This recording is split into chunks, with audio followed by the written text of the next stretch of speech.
effects? Nope. Can't believe you didn't let the audience hear all about the robot asses. I mean, we can still talk about it. It's true, it's true. We'll probably get back to it over the course of this very bad dungeon. All right, we Oh, are yeah. officially Goggle Bob and the live. terrible, horrible, no good, very bad dungeon. Welcome to the abyss. All right, for those of you just joining us, we are playing Wild Arms 3, which I am technically playing as part of a screenshot LP. Yeah, I was wondering if you were going to introduce this as one of our normal streams, or if this was going to be introduced as a part of the LP. Oh, I could do both.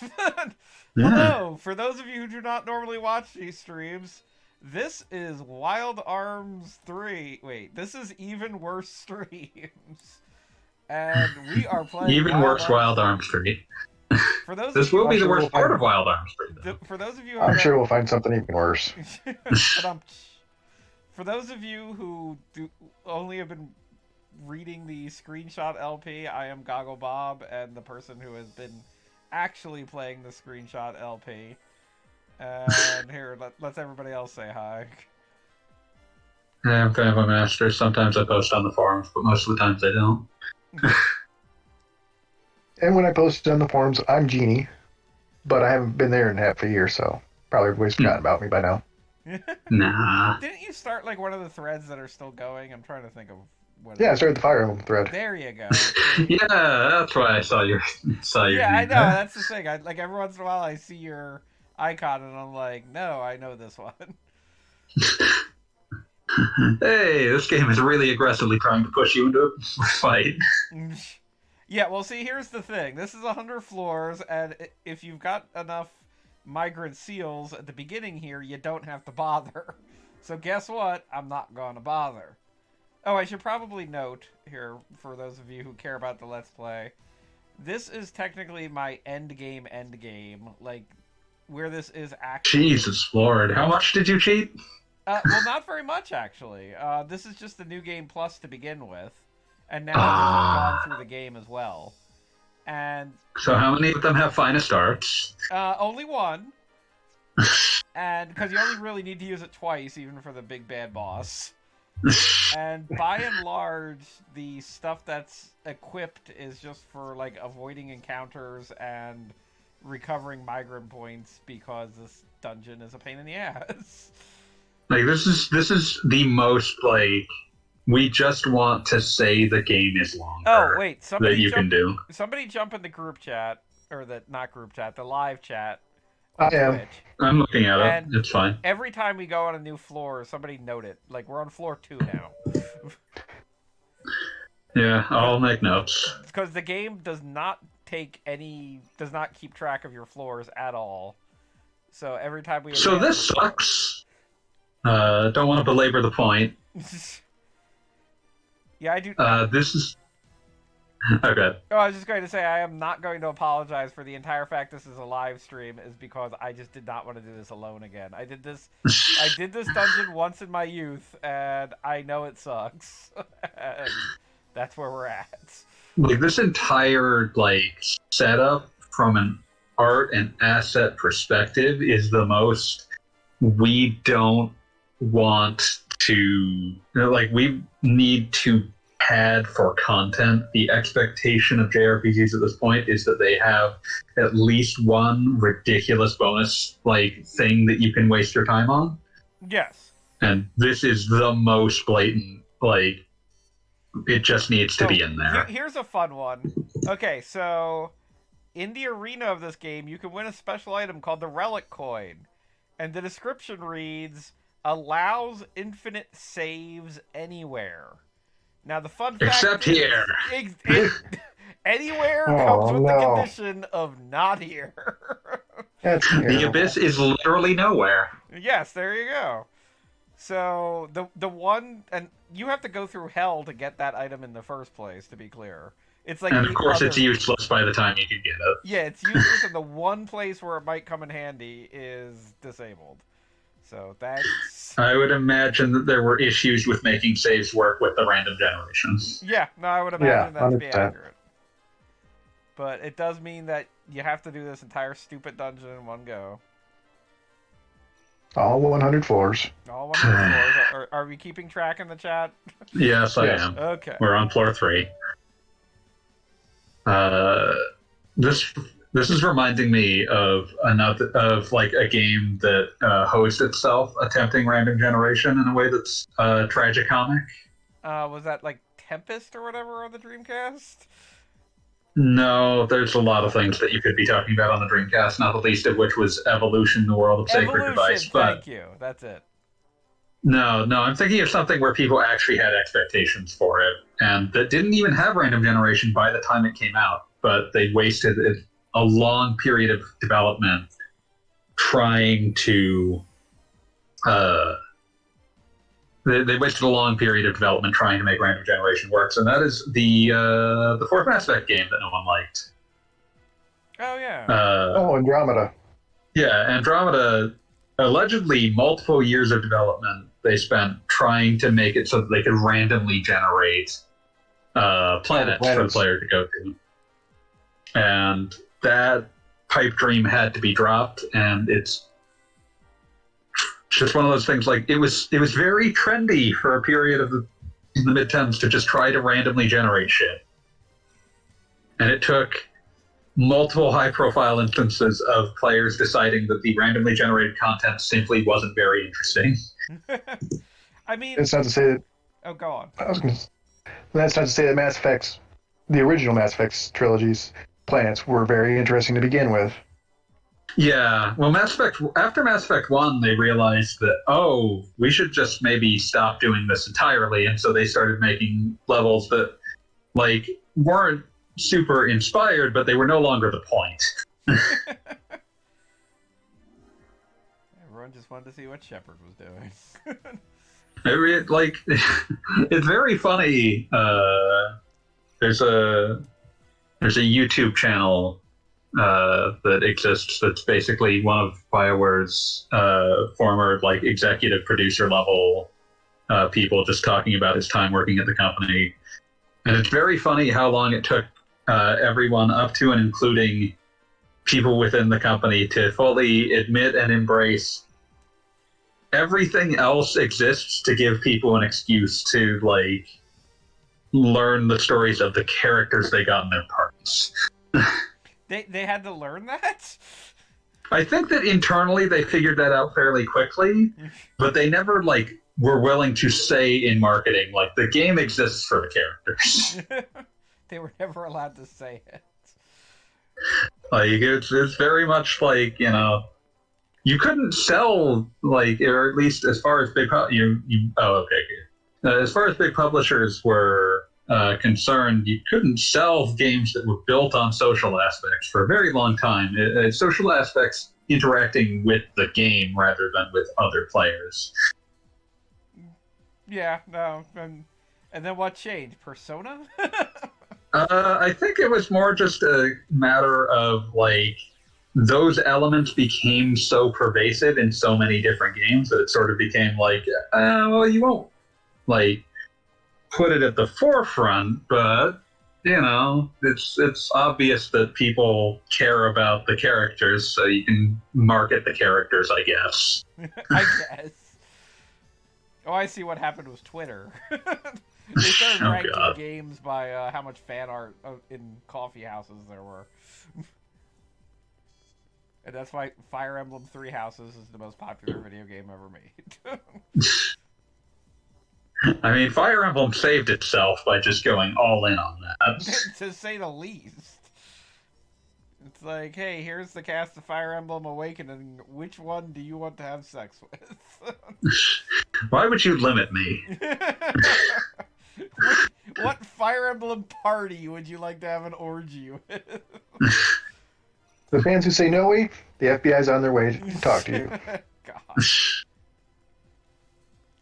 Oh God, what was the other thing I was going to say about it, though? But yeah, I mean, at this point, I keep looking at because I know a number of FF14 fans. I've been forcibly having current raid drama foregrounded in my attention, and whenever I see it, all I can think is This is why I don't play MMOs, because it's like, oh, you can interact with tons of people, and it's like, yeah, but they're all fuckers I don't want to talk to. I was about to say, what if those people were awful? Like, what if everyone that I hit with could interact with in a game with someone I never wanted to speak to again? They were all telling you how you chose the wrong class. They're all screaming at me for not being optimal in this raid. Yeah. Dude, I feel bad enough in the freaking Pokemon raids where it's kind of like, oh no, I showed up with a Mudkip again. Dude, those I forgot raids are to so update. terrible. They're really just there for the kind of person who's an optimization grognard, and it's very boring. Yep. Speaking of which, I just spent the last weekend grinding up a whole bunch of Greninjas. Oh lord. Yeah, well, it wasn't so bad. You just couldn't do it, with a party. You just had to do it solo. Mm-hmm. Oh, I managed to actually win that with a party. Oh, congratulations! I know. I mean, I basically just kept myself with a what is the regional Quagsire? Oh, Rupert? Well, it's Wooper, but it evolves into something. It has like Clodsire. Yeah. Clodsire, thank you. Yeah. But yeah, It's like a dirt I showed clod. up with a Clodsire and kept to myself, and we won. I was able to do it solo with Slowpoke. Yeah, no, there were two Slowpokes on the team, so I'd do it. yep, we made it. I at least did not die. I did have a lot of fun playing Scarlet and Violet with other people, just all of us dicking around in the same world. Like, that's actually fun, because it's just like, hey, what are you doing? Oh, I wandered over here. Okay, so this is floor 10, apparently. Floor 10, yep. So we just got to the point where you have to get...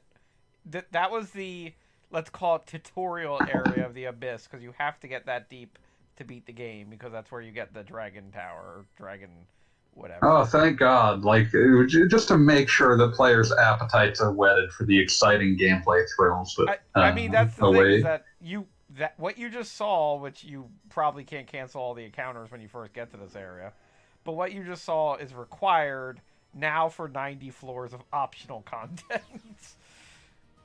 Delightful optional content. One of the few things that I'm glad for about my personality as a child was that if I got to optional content and it wasn't fun, I didn't do it. I envy your childhood.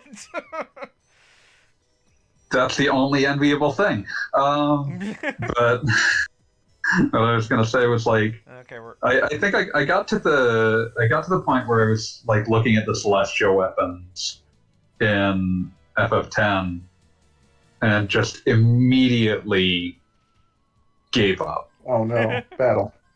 Yeah, I decided to see what's actually, because now they're not even green exclamations already; they're white.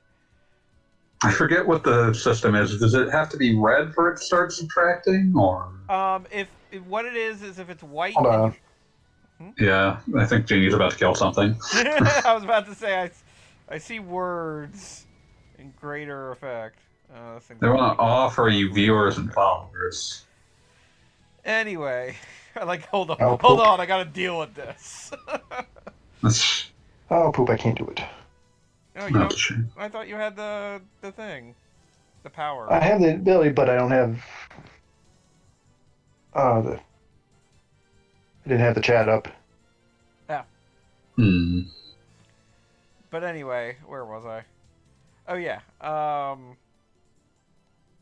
Oh, yes. That's what you get for never giving me mod powers. Yes, that is my fault. So the green ones you can just bypass at will. The white ones are you lose points if you cancel them, but you don't know how many points it is until you actually do the canceling. And so right now these ones are only worth 1, so I really could be canceling them without fear, but just decided to see what is going on here. And then the red ones are encounters you cannot cancel in any way. Now, these things are weak to light, not shadow. Interesting. Well, I mean, they are in the abyss. That's true. That does make sense.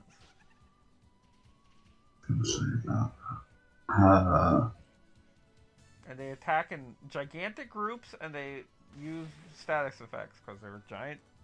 They're giant dicks. Alright, I put it in I was gonna say, when I think about the powers only mode. It should help keep the bots down.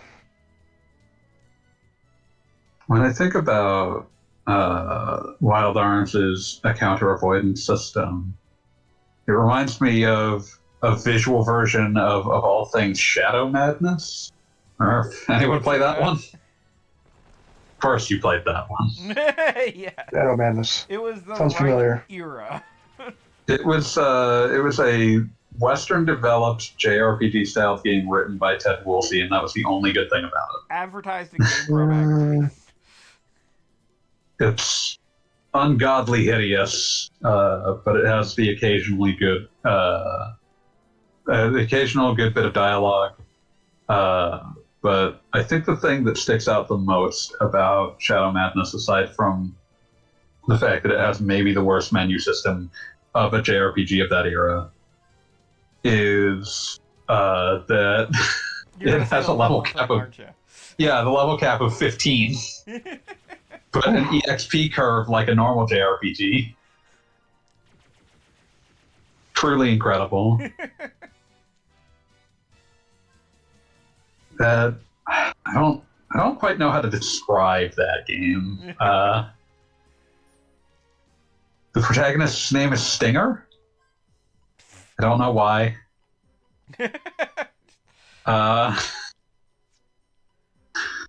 It's like I mentioned, it has like the worst menu system because it's like you have like item, equipment, and magic menus, but all of them are for some reason all three menus are like they look the same, but they're different colors, and they're all just bound to different face buttons. It's really, really hard to get used to. Somebody get back to checking the numbers. You follow her for 10 minutes. It's going to take a minute before I can put the numbers in because I had not ever thought to follow you. Oh, I'm sorry. It's fine. It's fine. Whenever are we on 12? Yeah, we're on 12. It should be the most... Okay. Oh, yeah, you didn't have the chat open. God, we are just falling apart here. It's fine. I'll be... In like 7 minutes, I'll be... So like 3/4, I'll be able to. It's fine. It's fine.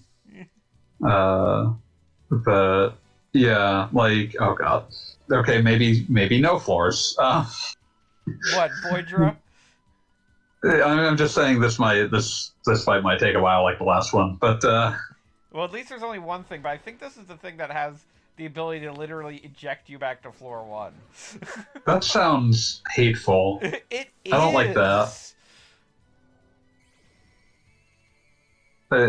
I cannot imagine thinking that was an acceptable thing to do to a player. It definitely at least has a stupid gravity move, because what we need is something that takes off half your HP and you can't defend against. PP plus. Mm. Well, at least it didn't send you to hell. No, I'm in hell. It didn't send me out of hell.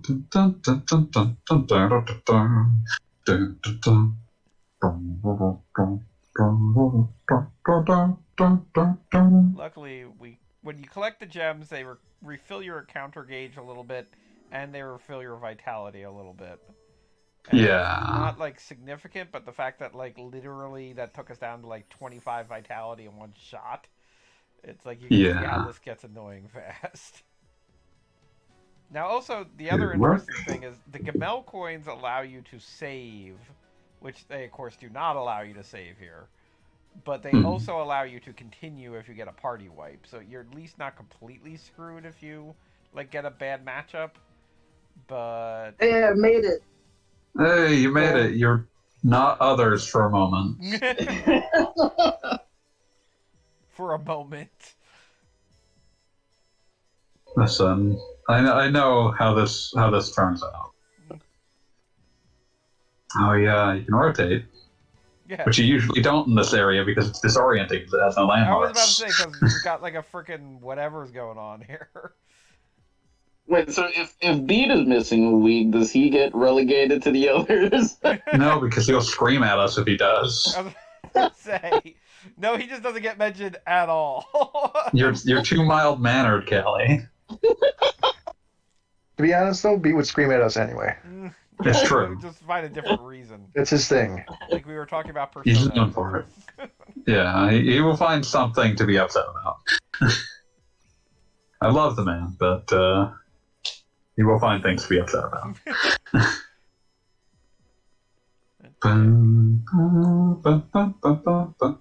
You know, at least the original Diablo 14. would change up the stages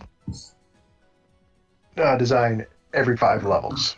I think it does it eventually, but I really couldn't tell you that for certain. It's Is this just like one really long dungeon or what? Yes, is 100 that is floors. Hey, Screamer, let's go. what it is. Hey, Screaming Red Skull. Good day and welcome to the Abyss.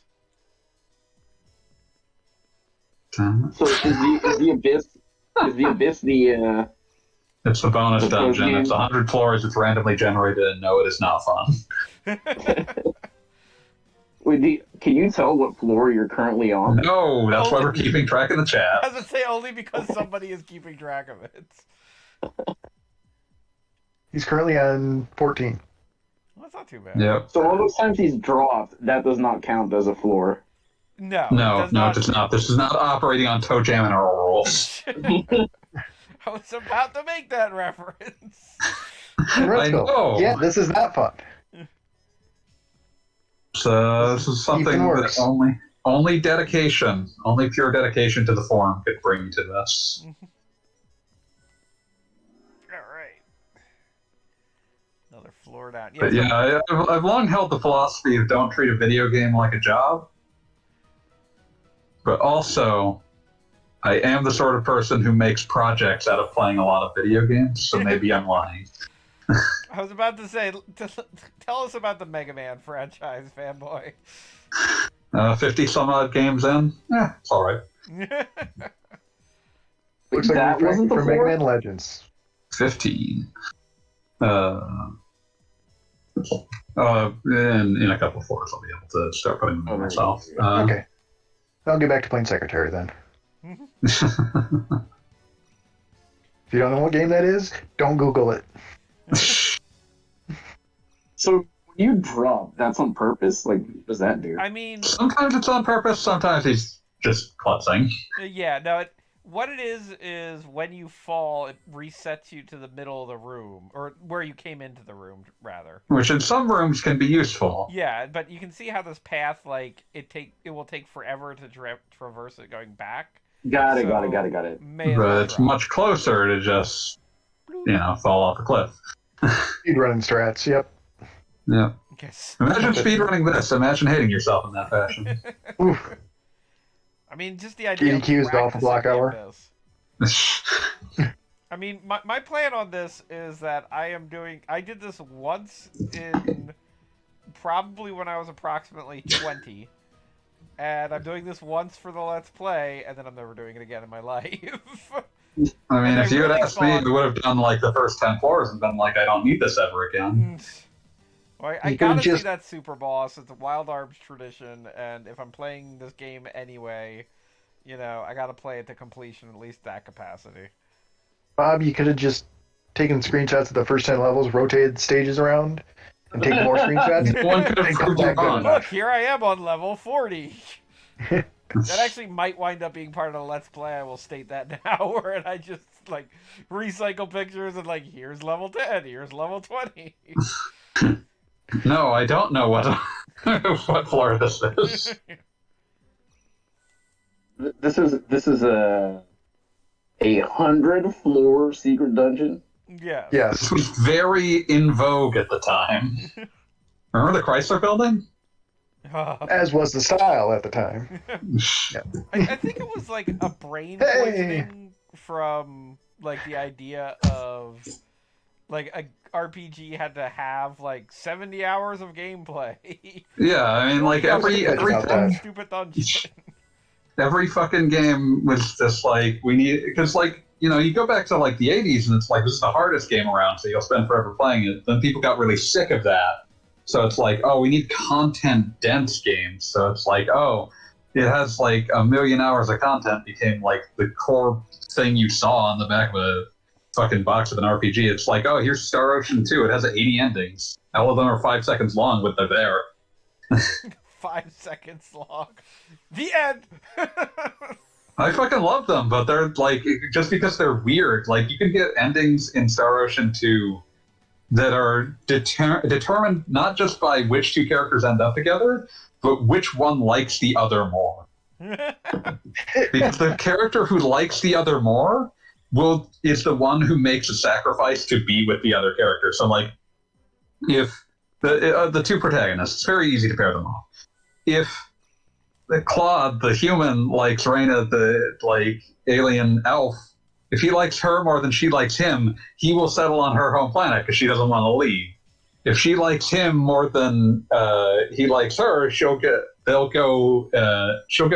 join him on Earth. If they like each other equally, they both end up just like chilling out in the Space Federation. I was about to say they go to space. Yeah, they hang out together in the Space Federation. It's like, that's actually kind of neat. It's it's barely explored, but it's interesting. They come to a mutual understanding. Mm-hmm. Yeah, I think I own the Fire Emblem Awakening art book, and I think it literally has like listed text for every one of the different combination endings, and that was just kind of cute that they bothered. I'm so upset I basically played a whole playthrough to eugenicize all the Awakening children. I just appreciate that your regret is that you didn't eugenics hard enough. That seems bad. The meta changed. I like. You're like those people that like. You're like those people that want to play fighting games that are active, but complain every time they get patched. Making up a guy. Now I have to relearn everything. You could play this older game. It's dead. We haven't had a battle in a while. Let's see what we got. Do we need it? We have to fight these little starfish creatures. At least they're surprised. They're all just named Brant. Look, it's a 100-floor dungeon. They were handing out names. They got Brant. I love how few things have a weakness. That really helps the game. Thanks. I love how the game starts you out, like caps your level at 99 just so that you can't just start every fight by doing full clip. You are, I believe, incorrect because I think some of my party members are 100. I thought that you were stuck at 99. I like that guy suicide. No, I'm gonna check the stats at the end of this one. I think Clive was the one that wasn't. Yeah, it might be Jet actually. One of them's at 99 to start. Of course. Why would you bonk a treasure chest with a machine gun? Oh yeah, they are level 100. Yeah. I just saw someone at level 99 and I was like, that must be the cap. Because why would only one of them be at level 99? He fell behind. Died at the wrong time. R.I.P. Jet Enduro, enduring nothing. Jet Enduro. I love the fact that... It's not really any worse than Jack Van Brace. Hey, Jack Van Brace is so named by himself. Jet Enduro actually has a dad who is Dr. Enduro. Listen, Enduro is not the part of that name that's ridiculous. Yo, Jet.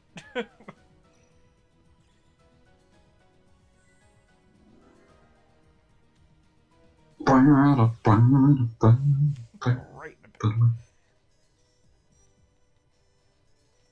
that was the starting point. Okay. Speaking of, apparently, I was looking at the Armed Fantasia Oh yes, I saw they had an Uh, update recently. yeah, they had an update where they were talking about finalizing the number of tools that'll be in the game. For $500,000, we will not make the Abyss ever again. $500,000. I will sit here and apologize for the abyss in a dozen languages. Now, see, it's 500,000. We make the abyss. It's 1 million. We don't make the abyss. There was like at least one. I think it was the Barclay 2 Kickstarter that had a joke like that. I do remember back when game Kickstarters were first starting to really take off. A few game Kickstarters that had like as part of their pitch video, we're very sorry for X thing that killed the franchise. The first Shadowrun Kickstarter had a bit where it was just like the guy who was in charge of the Shadowrun FPS on the 360 apologizing. And then Yooka-Laylee had one that was just apologizing for Donkey Kong 64. God. It's kind of funny how many games have like reputations for absolutely obliterating the franchise. Like I mean, it was being discussed on Talking Time recently, but I'm amazed that the Devil May Cry franchise came back from DMC so easily. Just absolutely no, wait, that never happened. DMC Devil May Cry or DMC 2? Because both of those are theoretical candidates. DMC 2 is like, I feel like that was just a rush sequel, the end. DMC was like an entire new direction for the franchise that was eventually just immediately aborted. It was easy to come back from DMC Devil May Cry, relatively speaking, because one, the director of 3 and 4 wanted back to do another one, and two, you no longer had Inafune within the company pushing that they needed to outsource to Western developers. That makes sense. Mm-hmm. Oops. Just threw myself in a pit for no reason. Screamer Skull says DMC was forgettable enough. It's fine. Yes. Yeah, it's got its moments. Yeah, no, it has a few memorable moments, but it was definitely like a whole new direction that was not was. It was definitely intended at one point to be the start of a new series. Yes, and also and they backtracked on that. I will never forget how pissed off people were that Dante was in freaking All-Star Battle Royale or whatever. That really did not help that game's reputation of being a game that exists to advertise. That was a game that exists to advertise and was also then, like, for something that was trying to be the Sony Smash Brothers, was then instantly like, no, we're not doing this anymore. Like, Sony's... It is underrated how completely fucked Sony's first party was in the PS3. Like, beyond just the launch of it with the $599 ship, but just like the constant flailing back and forth on directions for what to do. Like they had such shooter envy over like Halo and Gears that they had like 5 different shooters that they were trying to make a thing. Like, Killzone 3 and Resistance 3, I believe, came out the same year. There was no need for that. I don't know what audience... Why did you have 2, like, sci-fi homages to World War II? AAA first-person shooters coming out the same year. Both the third in their respective franchise... Both franchises that have been enormously hyped and that had gotten, like, sold well, but were literally no one's favorite game. Wait, what floor are we on? 24. 24. But just no one's favorite game. And that's so much of their output at that time. Did you start the stream at floor 1? Yes. Yes. He's making good progress. He's only been doing it for about 40 minutes. Has it been that long? It's 9 o'clock, dude. Oh my God. Yeah. The stream You started says early. 34. I am not done. I'm not done ranting about this because I don't have words for, like, Sony got forgiven remarkably quickly for their hand in killing like a vast swath of mid-grade Japanese developers. Mm-hmm.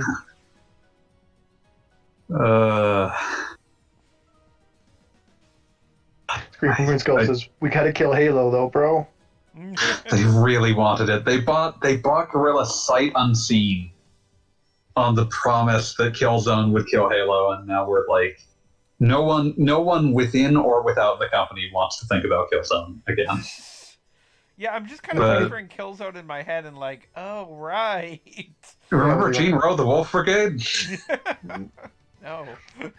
And the funny thing is, all they had to do was just let Microsoft do it themselves. Yeah, kind of.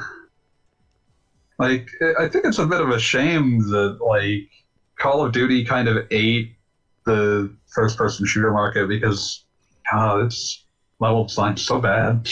A lot of it's just so bad.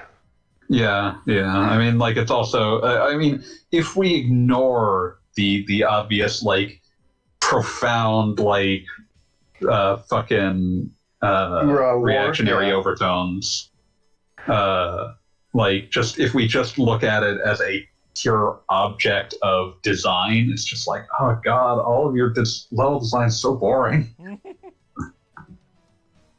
Your actions are so boringly conveyed.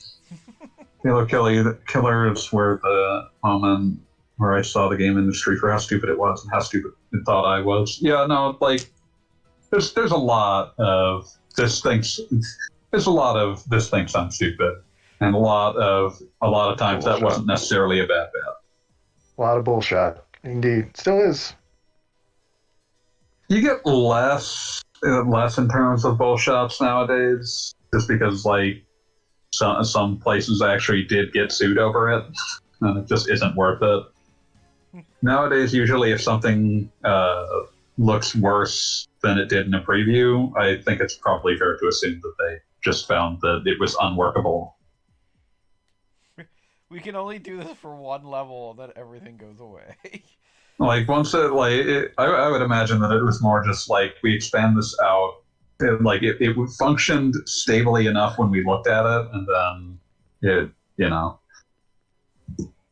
it kind of went to pot. I think a lot about like it's almost forgotten how the first showing of Halo 2 nowadays would have gotten a similar level of controversy, except very few people actually saw it in person.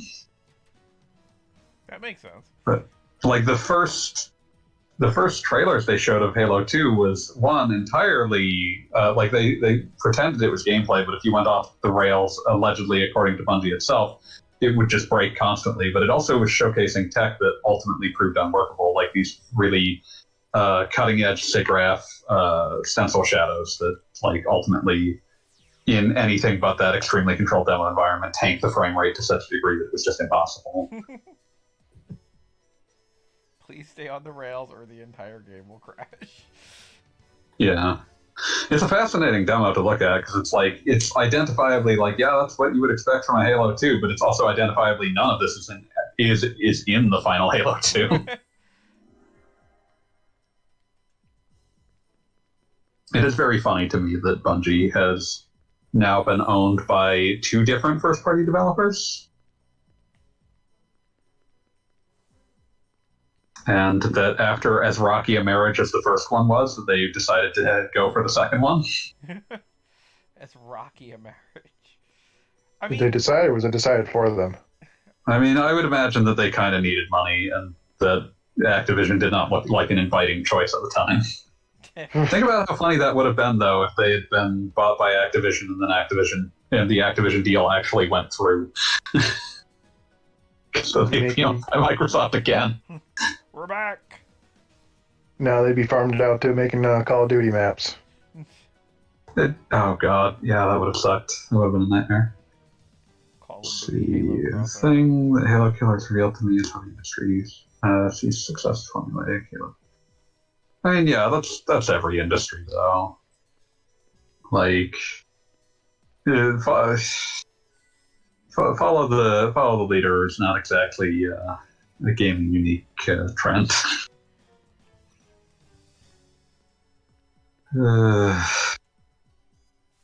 Speaking of which, DC just announced all their new stuff for their movies. Yeah, I think maybe 3 of those will be interesting, and then all of them will become advertisements for each other. I was about to say, you say three of the. I thought you were about to say three of those will actually be released, considering we're still. Given WB's track record for reversing course on directions, I would be shocked if most of those end up coming out. I mean, my most interesting thing is that they announced an Authority movie. I don't know how that functions. I mean, that is, how do I put this? That's like releasing a Marvel movie and also like Spider-Ham at the same time. Like, I mean, the Authority has been like officially folded into DXC continuity at this stage. it has, and even in that situation, they try not to have Midnighter and Batman hang out in the same room. So Midnighter Yeah, has commented on Grayson's ass. That's all I'm going to say. I mean, course. yeah, I mean, the canonical best ass in DCU. Yep. I Someone, was wondering someone Marvels made- and Spider-Mans. That's like the editorial edict that no one ever tries to reverse. Yeah. But DC announcing a 10-movie plan. That worked so well. I mean, we had movies like Batgirl and, whoa, And Flash. Don't forget Flash. that movie that they're still insisting will come out, and I'm sure it will because it's like apparently their bridge to like, well, we're allowed to keep some things.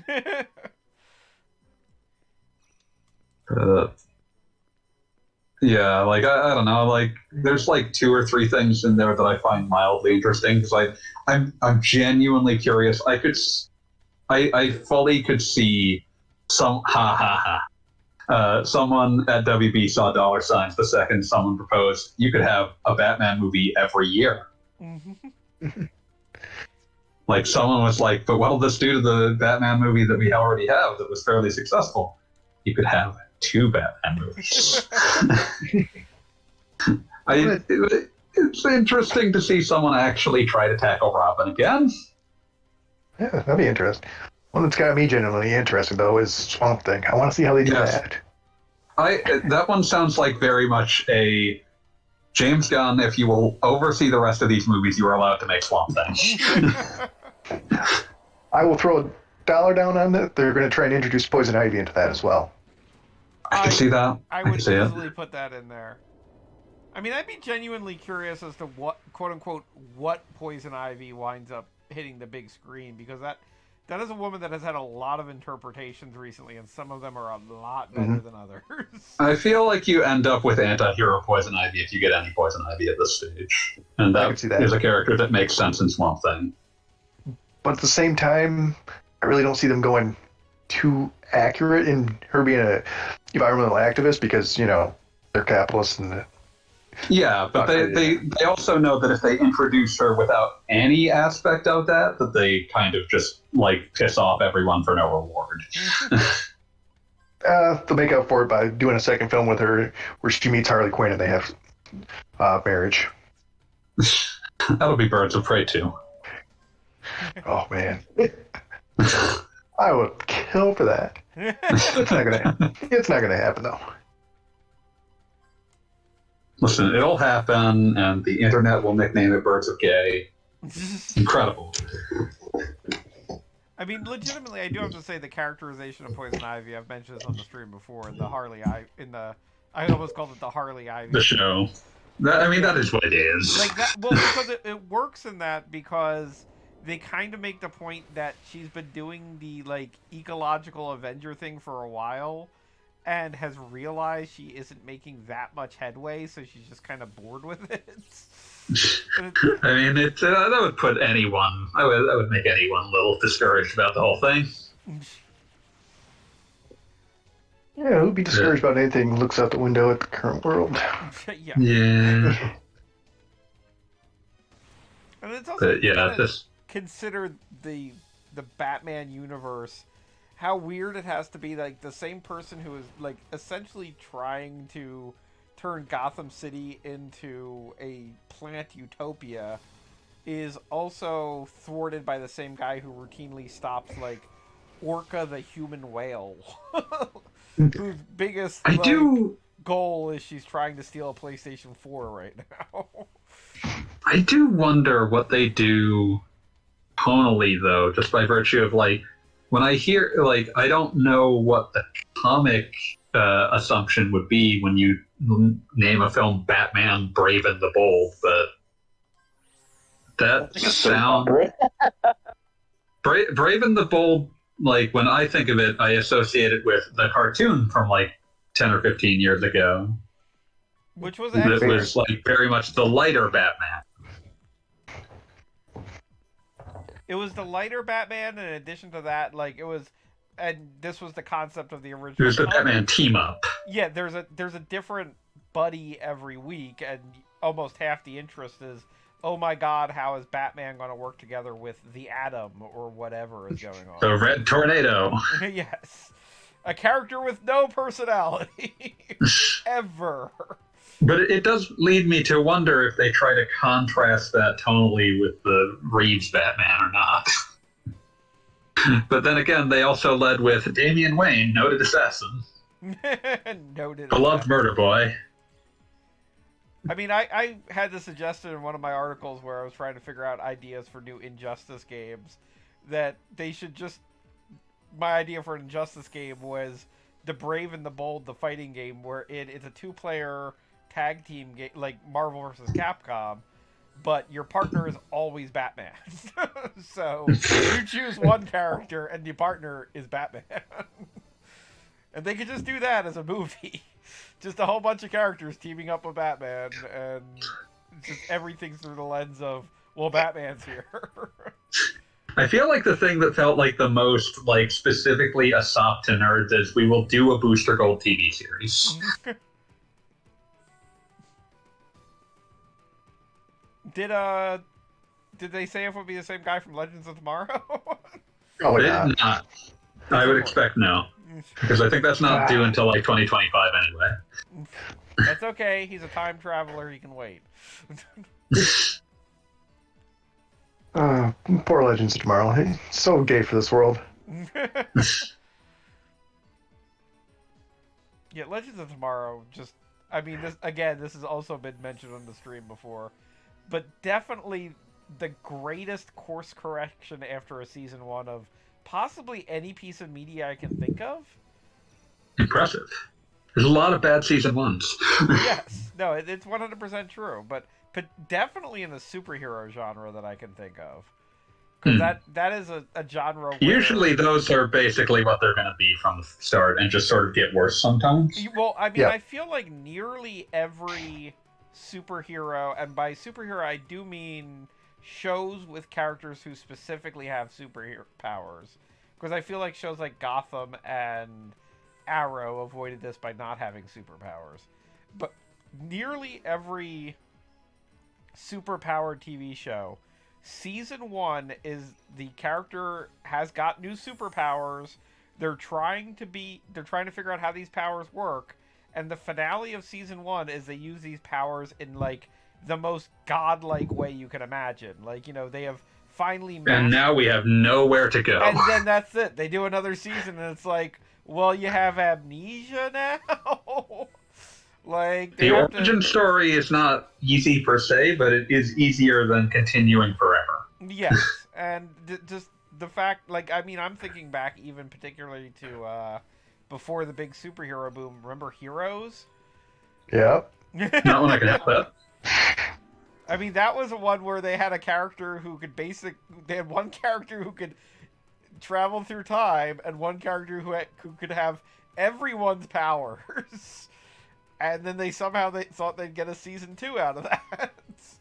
That's an extremely, like, child thinking up something off the top of their head. It's like, well, The bad guy, he has all their powers. And there's time travel guy. And you would not believe how many different ways they took the powers away from guy with everyone's powers. Like, every season it was like, and now there's a monkey that steals his powers. You know what? That would be way funnier if they had just gone full, like, here's, like, we are doing Silver Age bullshit. They were afraid of that because Yeah. God forbid you have fun. It's got to be serious drama all the time. Listen, this was also their Lost competitor. Remember when people thought they needed those? Although I Same do people. have to say, Yeah. the big fandom you had to be there, which was something that was being talked about on Twitter recently. The Mhm. big fandom you had to be there moment for Heroes was there was a character who could draw the future, and he drew the character who could time travel fighting a T-Rex with a sword. And literally the entire fandom was like, oh crap, this guy's gonna go back in time and fight a T-Rex with a sword. And then it was revealed in a later episode that that exact image happens, but it's because the guy just found a sword in a museum and brandishes it against a completely motionless T-Rex that was part of the museum. That is like the most obvious. Like we put this in here to get people talking, and then we had no plans to follow up on it. Yeah, it's like, no, we are not fighting a dinosaur. We apologize. They clearly didn't apologize. Certainly not enough. But yeah, that was definitely. I remember the fandom at that time just being like, no. It's profoundly like you do not want to write checks you have no intention of cashing. And a dinosaur is that check so often. Like, it's bad enough to write checks you can't cash, but writing checks you don't even intend to try to cash is just. Ugh. But yeah, oh man. Heroes lost me after the writer's strike. Yeah, it did that for a lot of people, I think. Which, Remember when they brought it back for a minute? oh yeah, without the one actress who had become super popular in the meanwhile. In Pantier, yeah. She disappeared for a while. In real life? Yeah, they were talking about this because they're bringing her back for the new Scream movie that's coming out. They didn't put her in the last one. People were asking why. They're like, we just couldn't find her. I mean, that's better than when I hear, like, actress disappeared because she was, like, a recruiter for a sex cult or something. Ah, yes, Smallville. Oh, it's Smallville. Yeah. Everybody immediately knows who you're talking about. Yeah, it's like one of those things like, what? Oh, wow, what? I love that they, like, the character, technically the actress was so popular that they, like, inserted her character, because she didn't exist in the original Superman comics. Yeah, they tried to bring her in, but yeah, they never stuck. Retroactively created her for that, and then it's like, oh no. It turns out that people don't care that much about the character. we need to stop this now.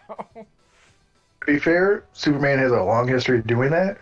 Yeah, 100%. Oh yeah, Jimmy Olsen was a creation of the radio show. and so was Kryptonite. Kryptonite. Flying was a creation of the animation. Yeah, because jumping was just a pain in the ass. Like making the perspective work on it, and like it's like, oh, maybe he can like redirect himself in midair, and eventually it's just like, fuck it, he can fly. Maybe he can he's just Mega Man. What are you talking about? Those Fleischer cartoons were just so beautiful, though. Oh, they're gorgeous. And you could buy the majority of them in a DVD bin for like $2 at Target. Yeah, but they deserve to be seen in actual Blu-ray quality. If they can pull that off anymore. They deserve to be like beautifully scanned off of a film negative. Find out that like Charlton Heston like owned all the originals or something like that. I think a lot about the desperate attempts to have any sort of hope that the film negatives of Citizen Kane might exist somewhere. Somewhere. Weren't they literally part of like a fire of some kind? They are officially listed as being unaccounted for at the time of the fire. The assumption is that they probably just weren't like properly checked back in, but that they definitely were there and were lit on fire. But there's always that like desperate fool's hope that maybe somewhere Citizen Kane negatives exist and have somehow been properly preserved despite being on silver nitrate and thus prone to spontaneously combusting. I was about to say they light up like Teslas. That's why they say able to leave a building in a single bound, even though he cannot fly. Just answer the childhood question he never asked before. Yeah, yeah. It's one of those things that blows everyone's mind the first time they hear it. It's like, oh, suddenly that makes sense. Like, why you would bring that up? Why would you bring that? Why would you mention that? He can fly. Shut up. Like, if you can fly, then obviously you can leap over a building. I'm sorry. In a single bound. I always choose to believe that Clark Kent wrote his own hype and he just didn't quite get what was amazing. Well, he was like, it's in the 1930s. That was pretty amazing.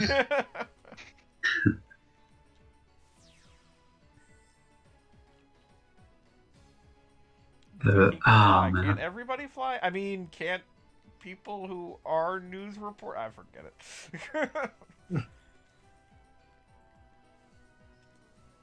Yeah, that's it from Superman the animated series for Lois. That's how he gets all his stories before she does, and he's like, "It's because I'm secretly Superman, and I do this just to make you mad." Good job, That's a good bit. Yeah, I enjoyed the random bits. I think it was was it a Garth Ennis penned Superman bit? But one of my favorite Superman things was just an incidental moment where Lois Lane was clearly checking out some guy in the bullpen. So Clark Kent just kind of incidentally like burns the guy's pants with his laser vision or something. Like just enough to be annoying. I don't think that was so much. Ennis didn't really write too much Superman, but when he did, which is why I thought of it. But regardless, it is funny to think of like Ennis of all people like Superman. Yeah, that's the one superhero he actually genuinely enjoys, and you can see that when in his cameo in Hitman. Yeah, I was gonna say in Hitman he's like freaking resplendent. Mm-hmm. Which is funny because Superman's what we ought to be, damn it. Hitman. God, I still love the stupid comic book esotericism that Hitman is like one of those you gotta read it runs of comics where it's like, really livens up the DC universe or whatever the heck. And it all came from some stupid crossover that like literally nobody remembers.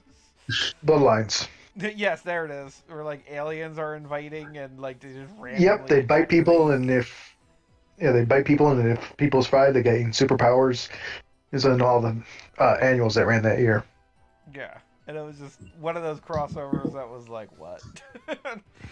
DC always had terrible crossovers. Well, DC had a. How could you say that about Doomsday Clock? Yeah, well, especially in the annuals. Let me rephrase that. Always had terrible crossovers for the annuals. Yeah, but I was also just trying to bring up the shitty. We brought the Watchmen into the DCU. It's all the fault. The whole reason why the New 52 sucked was because of Dr. Manhattan. God, it's like shit. Jesus Christ. I love every time that they're like, okay, we acknowledge that nobody likes this story. How can we create the stupidest explanation for why it exists? Like, you can just stop talking about something that's bad. You don't have to explain it. No, we have to explain this now. Dr. Manhattan. And I love another story. I love that, like, freaking. What was the title of the crossover? DC Death Metal. There's Dark Knight's Metal. Yeah, Well, there was metal, and then there was death metal. And in Death Metal, they was the sequel that there was a Batman in one universe who came super close to reenacting the Dr. Manhattan project, but then the Batman Who Laughs stopped him and like took over his body or whatever.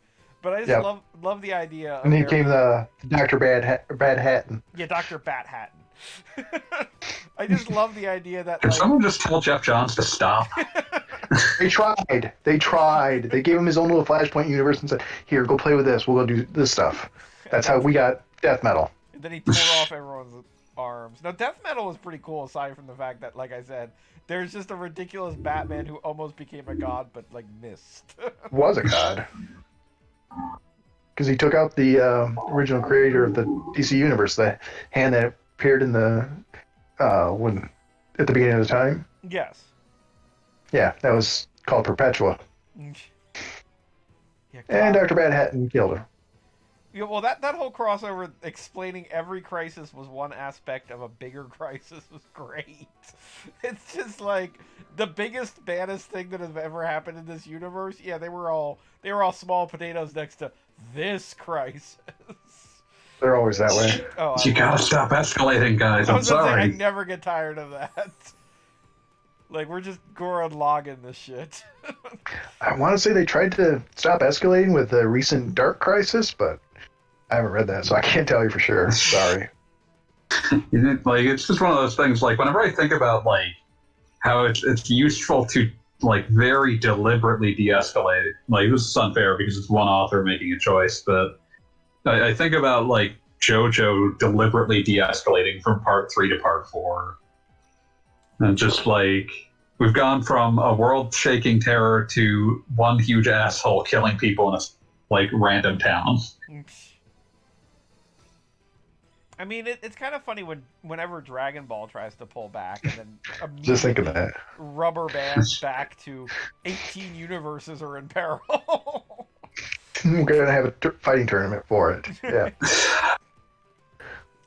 Be fair though, that was actually pretty good though. Oh yeah, no, it was great, but like I do like, I guess they had to do something after Trunks tried to save his universe and didn't. And failed. It's like, oh, whoops, this universe doesn't exist anymore. I apologize. Don't worry, I made a new one. It's fine. You can have a new universe. And now the Emperor of all universes has a buddy who is also himself. Why can't we be friends? And also, I will say, I've said this before, and I will say it again. My favorite thing in the Dragon Ball universe is the revelation that the god of all universes is basically a kid who likes watching fighting. Like, I mean, it's the that only thing reminds me makes of like sense for that universe. that reminds me of fucking like. There's a few occasional references to like beloved, baffling, like influential manga author Go Nagai. Occasionally, when he'll do like crossover shit, like the OVA Go Nagai Chibi character world, like the god of that universe is a smiling child. Good. Which is weird because that's also a universe that contains violence, Jack.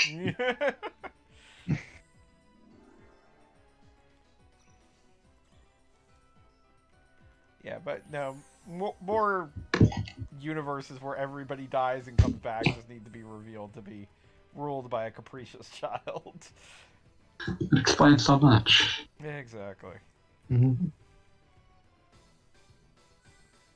Although, speaking of crossovers and whatever and capricious deaths, I did appreciate, I want to say, like, they've done it a couple times, but Blackest Night always stuck in my head, where they revealed that all these villains and good guys who have been coming back from the dead, it was all a dedicated plan by, like, the local god of death or whatever. And, like, this was all a trick going on for years. And now that crossover is over, then death is going to mean something now. And just every time, it's like, you guys believe this. Like, why would you ever say that? Why would you ever say that? It's like, Superman just died, and he died for real. It's like the fucking, like... There was you see this... You saw this a lot in 90s pro wrestling, because one very bad writer was writing a lot of it, but... just like... Quit matches? No, not I Quit matches. This is much worse. A lot of wrestling that was in part or in whole written by a writer named Vince Russo had a very specific tendency to be like, every other match on the card that is happening except what you're seeing right now is fake and bullshit, but this thing that's happening right now is very real. And then you say that multiple times a night. Multiple times a night. Late era WCW reaches a very strange point where it becomes a meta narrative about how no one wants to be involved with it. And there are multiple storylines about wrestlers attempting to destroy their own contracts so they don't have to be there anymore.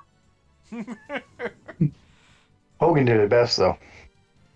It's true, but nothing was as funny as when Goldberg ate his contract, and then somehow it was still there the next week. Wrestling's bad. I don't Okay. believe you.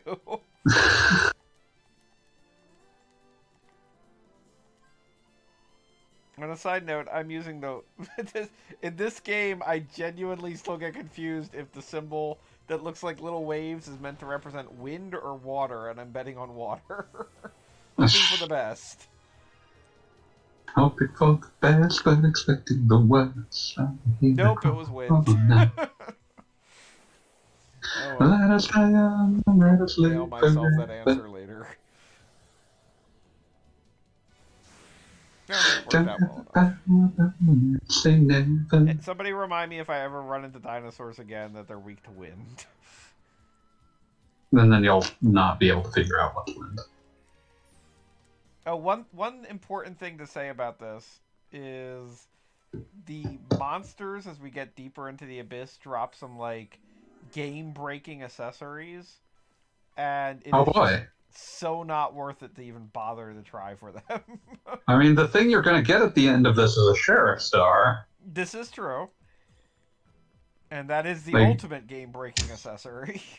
It seemed like the fights were moving enough that it's not worth it to get the game-breaking accessory. They could hear maybe half of that. Something about it not being worth it. I mean, nothing in this place is worth it because this is where like the hardest boss lives, Yeah, no, if you can beat as this was the thing, style at the time. the end. I mean, I guess you could do this all without having completed the arena, which itself has weird conditions, and like, you know, it'd be ideal if you had all the abilities or whatever the hell. But like the arena is kind of built to be like thought out and like, okay, this monster is weak to this, and you Like, this is just wasting your time. yeah, this is absolutely just whatever makes this go faster is what you need to do. What floor are we on? We're on 40. We are not even halfway. Yeah, buddy. Hours. And once again, we are not allowed to save. You're allowed to exit on boss floors. And I think there's like 3 different boss floors. Other than that, like... You would think that they would space these evenly, but they clearly have not. They know definitely. Well, I mean, technically, it's a mercy that the first boss is on floor 10, because that's what you have to complete to beat the game. So the fact that they only make you do 10 floors out of 100 ain't bad. How about they didn't make you do any of them? You consider that? I mean, I do get what they were going for. They tantalize you with this horrible, boring, repetitive dungeon and say, you know you'll be back. I would not be back, in fact. It's like, guess what? You've tantalized me with proof that this concept is not fun.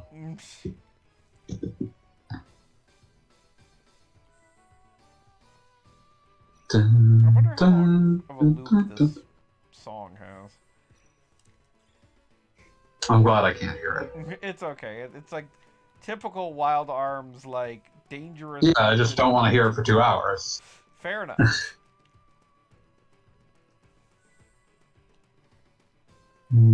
Looking forward to our Fantasia. That'll be fun. I do have to agree. Hoping for the best there. Listen, my expectations are for a solid 7 out of 10, the likes of which I don't see often. Yeah, it does seem like that is an unusual point nowadays. It's a bit sad that they actually pitched, like, we could just make Wild Arms 6 to Sonny, and Sonny said, fuck off. Yeah, which is a shame because, like, it's not like that's a niche being filled anywhere else. Sony is very deep into the we do blockbusters basket at this stage, so... I mean, like, where was it? This proven Wild Arms game would not even star a Sad Dad. that- Yeah. I mean, which is sad because Wild Arms 3 kind of does star a sad dad. It has a Sad Dad. I was about to It's say, just you're the sad daughter of the sad dad. That's honestly would be a unique perspective at this stage. It really would. Like they did the angry daughter. You can do sad daughter. Wait, which one was Angry Daughter? Angry daughter is Last of Us 2. Oh yeah, definitely. I haven't played that one yet. That's almost Probably like won't. Scorned Daughter. She's very angry. But Can't then we imagine all why. learned a valuable lesson that anger probably isn't a good idea, and there might be cannibals. We learned the valuable lesson that maybe violence breeds violence. It's good that we have media that reminds us of that. Otherwise, we might never have figured that out. So, yeah, the people who could stand that sort of remedial kindergarten lesson are generally not the ones that learn from it. Well, I do like any video game that tries to tell you violence is not the answer after you've killed like 10,000 people on the way to the item shop. It's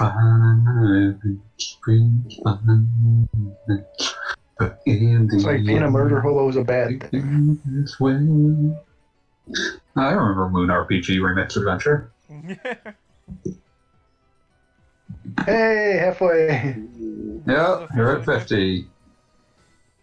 I do have to say it's not as tedious as I was expecting it to be, but that's mostly because I'm canceling like literally every encounter. 90% of them. Yeah. I mean, this would be. I feel like if you were not like talking or listening to something, it would be just mind numbing.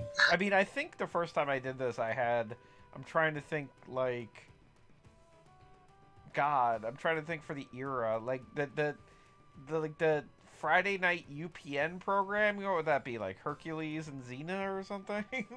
Those are more 2002. Probably. Yeah, 2002. Like it would have been. It was definitely a weekend night, so one of those blocks. Where's VIP? Where's Cleopatra 2525? God, Cleopatra 2525. Did that last Hey. longer than a season? I No. think so. I'm finding Yeah, this but out. Had Gina Torres in it, and she's always awesome. It was a sure hit concept, let me tell you. Woman from 2 the present seasons. fights things in the future or something. I'm trying to think what was going on there. In the year I- 2525. Like basically Honestly, the I was, Spice Girls, but there's only 3 of them. Honestly, I was, 2002, I've been 20 years old, so I didn't really care, because they were pretty girls. I mean, that's all that mattered. That was really kind of a selling point. I mean, that was ultimately like Xena was a runaway hit. What exactly about Xena can we emulate? The campy / hot girls. Lesbians. Wait, no, we can't do that. we can't be more blatant than we already were. That's illegal. Yeah, I was about to say it. At the time, it would have gotten phone calls. I mean, I'm sure it did Still get would. phone calls. Yeah, it would. It's like, excuse me. In your recent episode, what did it mean when Lucy Lawless's character shouted at the other woman, "I love you and I'll always love you, and you're the most important woman in the world to me"? It didn't mean anything. Don't worry about it. They're just good friends. Yeah, super good friends. God. I Gal had, pals. like, while I was working, I had fucking Futurama on in the background. Fitting the quota, filling the quota. But I was thinking about this. The episode that's them going to war against the Ball Planet, and Leela disguises herself as a man, and when Zach Brannigan sees her and Fry holding hands, he says, "You two are good friends? I thought we would be good friends."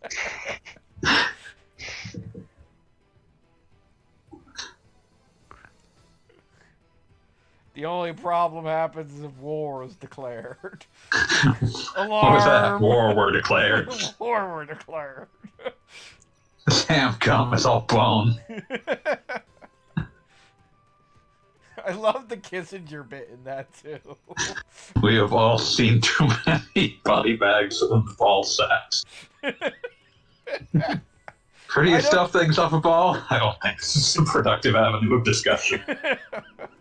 I don't know why, but Kissinger is like history's greatest monster, but just quote unquote his appearances in Futurama and Venture Brothers are easily the funniest things that have ever happened. The bit in The Simpsons is also pretty good. They cannot know that I, the one who brokered these piece of cards, have dropped my glasses in the toilet.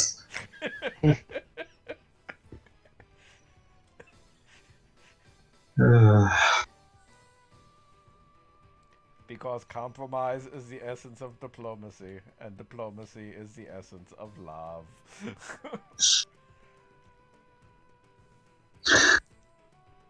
Henry Killinger, and this is my magical murder bag. I actually was recently rewatching the entirety of Venture Brothers because somebody told me that it would make new Venture Brothers come faster. I'm surprised that was not in the wave of cancellations.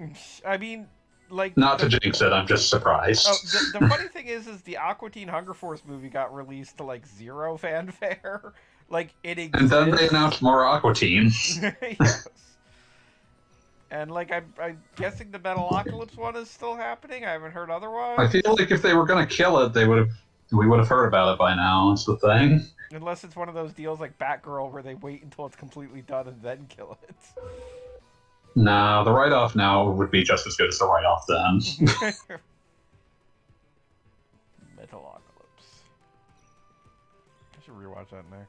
But yeah, no, in rewatching Venture Brothers, I need to see a list of all of the superhero, supervillain pun names in that. Because they are just... I do not even understand how they could come up with such great ideas. Like Fat Chance, the fat guy who can pull something out of his stomach, but he never knows what, so he's Fat Chance. That's definitely a name came first idea.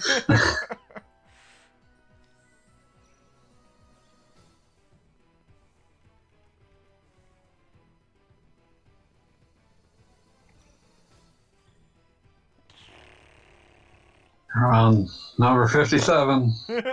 Oh, we're almost up to 60. That's good. Hooray. 57 flavors of the abyss. Actually, one of the bosses, so that's something. It's not nothing. I mean, I keep thinking about the one night we were doing Xenogears and I had the power outage. If that happened in the middle of this, guess what? Abyss ain't happening anymore. We've decided that Ragula will be allowed to destroy Kogai at some point. Yeah, whatever, man. Just you have fun with that. Keep running off the edge there.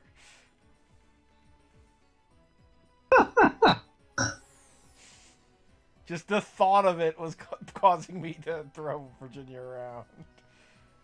I'm surprised they don't even give you like a momentary penalty for falling off the edge here. I mean, the rest of the game it would be annoying, but in this it feels like it would be appropriate. Like, just like... This just doesn't suck enough ass, is what you're saying. Yeah, that's exactly what I'm saying. Like, just something to make it a little worse. I love that they don't give you a floor counter. Like, the idea that I could just be like, where the hell am I right now is just awful. I feel like that was very much a choice. Like, that was to make the place feel more oppressive, and I respect it if it didn't suck so much. Like, nothing has happened. Like, again, this could be a situation where you tell me I'm on floor 1, and there's just no way to tell from a screen. There would be no way of knowing.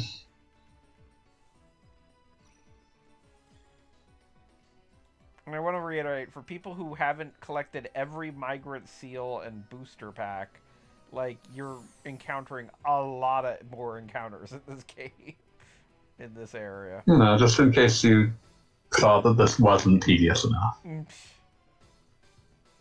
so this one, it looks like it'll be very obvious. It'll be very easy to fall off. Yeah, it'll be throw myself off after this one. Like, the levels are generating steadily more complicated, but... Some of them, because some of them have been just complete easy ones. Mm. I really do think it's random. I don't think they're escalating, but whatever. Does the background not even change for like the last 10 levels or whatever? I think it might change on the absolute last. We'll find out. We're gonna get there. We'll find out or die trying. Oh, damn it. Beat isn't on the stream. He's the only one with my emergency contact information. I do not Message want in Discord. watching this stream to be what I died trying to do. Well, now I'm thinking of beloved, and by beloved I mean not at all beloved, forgotten PS1 game, ODT, Escape, or Die Trying. Someone remembers that, surely. Probably no one who played it or worked on it. Oh, that's right. We did make a video game. Listen, that was at the time when you might make, like, 6 or 7 video games for the same platform within like, a reasonable human lifetime. I was gonna say within a week.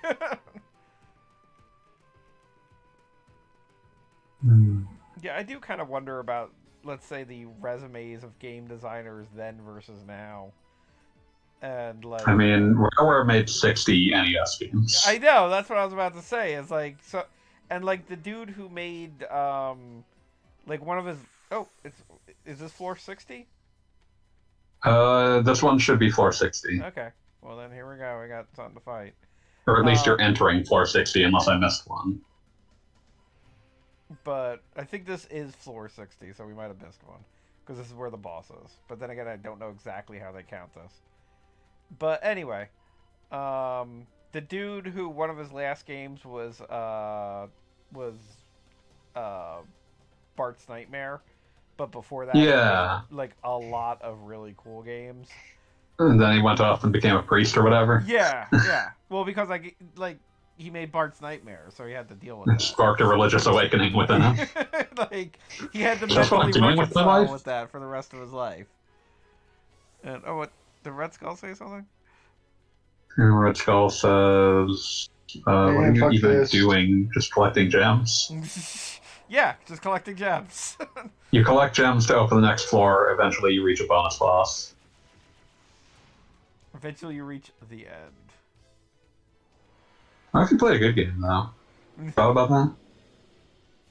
What is this crazy nonsense? These things. Paradigm pollution. That doesn't sound like any fun. I'm now thinking about random PS1 games instead. How do you feel about Tomba? Tomba, I feel I hate to say it, but I feel it's vaguely overrated.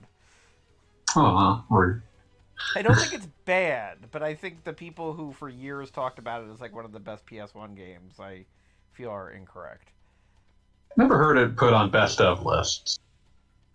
I mean, I don't know if it's maybe quote unquote best of because it's one of those that is talked of in hushed tones because like It's just hard to everybody get. missed out.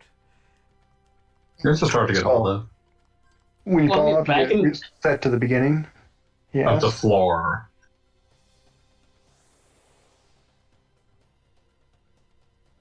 I mean, back in the 90s or whatever, like the like Final Fantasy V and Seiken Densetsu 3 were like held up as holy artifacts. All of this. And they lived And up have to you the played hype. Seiken damn it. Densetsu 3? Hmm. I have People are played still Seiken playing Densetsu 5. 3. Yeah, I still have a lot of fun with FF5. Yeah, FF5 I feel like is definitely very deserving. Although that first translation didn't do it any favors. What you have a Nor the problem port with job butts? involved. How do you feel about wyverns? I like butts. I don't care about wyverns. Yeah. Why bird? I always hold butts in a special place in my heart. Every time I do the Forge Up Fiesta, like my name ends up being like some very stupid joke on butts. Like most recently, it was just asses. I was to say heinies. Once it was butts, but with like an exclamation mark after it. Maximum butts. It's just an extremely loud butts. It does always bother me when I play the GBA version to see like the Amano artwork next to them. It's just like none of you fuckers look anything like this shit. It looks weird. Well, I'm like that with Final Fantasy VI. Yeah, that looks weird too, but it's also like it's in every version, so it doesn't feel as weird. But with the GBA version, like that was the only time they did that. Yeah, it's Just like we have now what? inserted this. None of you fuckers look like this.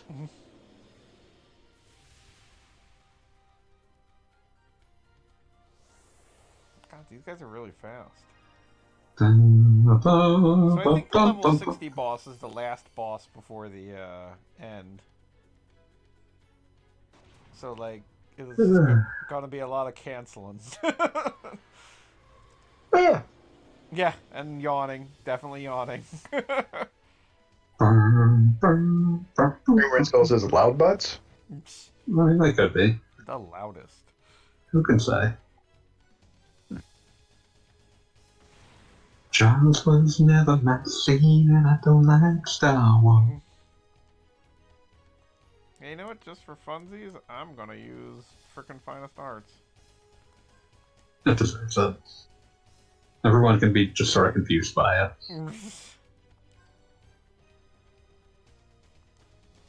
Yeah,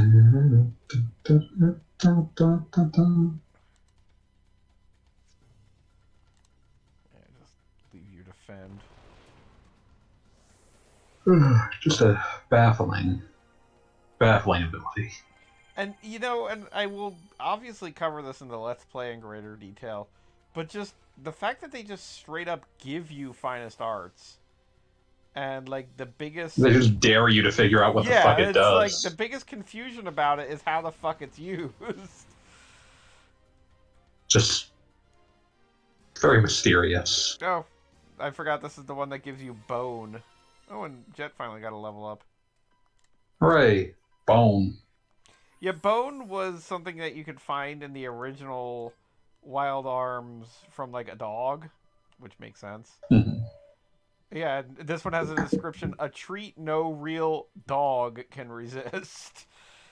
And I think the trick is still that you use Mystic with it, and it does something, but I genuinely don't remember what that something is.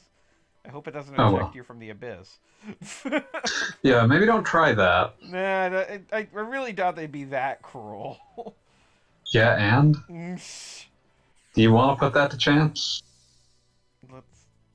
see what... Oh no, these things. Why are you tempting fate for no reason? But let's use the bone. I'm trying to remember what the hell this does.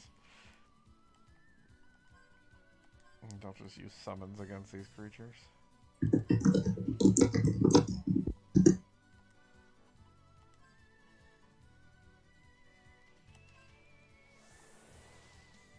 Why are you tempting fate for no reason? Now, the interesting thing about Wild Arms 3 is the fact that you have a limited number of summons per, like, rest period. And the thing is the summons are barely ever effective enough to justify that in any way. Yeah, they're always, like, lore dependent, but they're rarely worth the time. Well, I didn't even get to use Bone. And you know what? I'm not going to risk it again. You're playing Russian roulette, buddy. Yeah, it's true. I mean, we got another 40 floors to go here. We've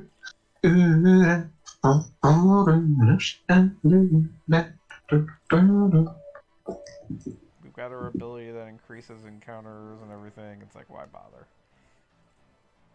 We can always use Bone when we're outside and not in danger of losing hours of progress.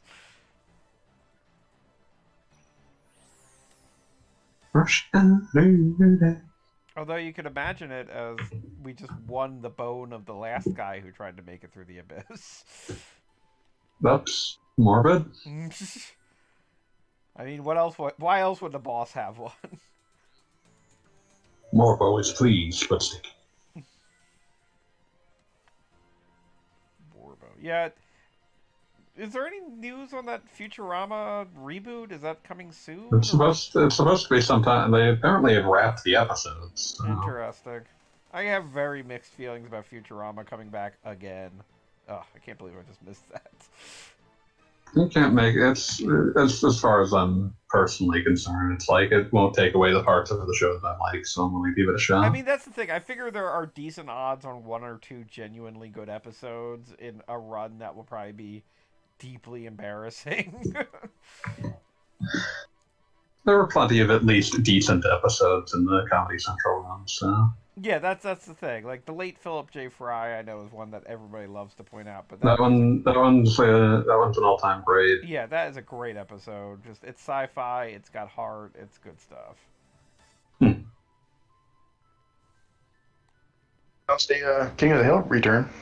Yeah, Yeah, that's no, coming that one back. should be interesting, just because. I mean, Beavis and Butthead came back extremely good. I was so- about to say every one of the Mike Judge reboots seems to have been good. So, was there a Daria? There should have been a Daria. That Mike Judge was not chiefly involved with Daria. This is true, but I would like to see Daria again. I feel like you couldn't bring that back the way that you bring back something like King of the Hill because that finished. Yeah, Daria feels more like a of its time. You know, But also, like, if you were to bring it back, it would have to be later. Like, it would have to be during or probably after college to really make it work. oh, I mean, I feel like the only way you could really bring it back is to do the generational thing, basically. Yeah, something like that. Like, Was Daria like worked on by Mike Judge, or did It's Not technically a Beavis and Butthead spinoff. He was not involved with it. Allegedly, when asked for questions about it, it was basically like, I mean, it seemed like they did good work. It's not mine.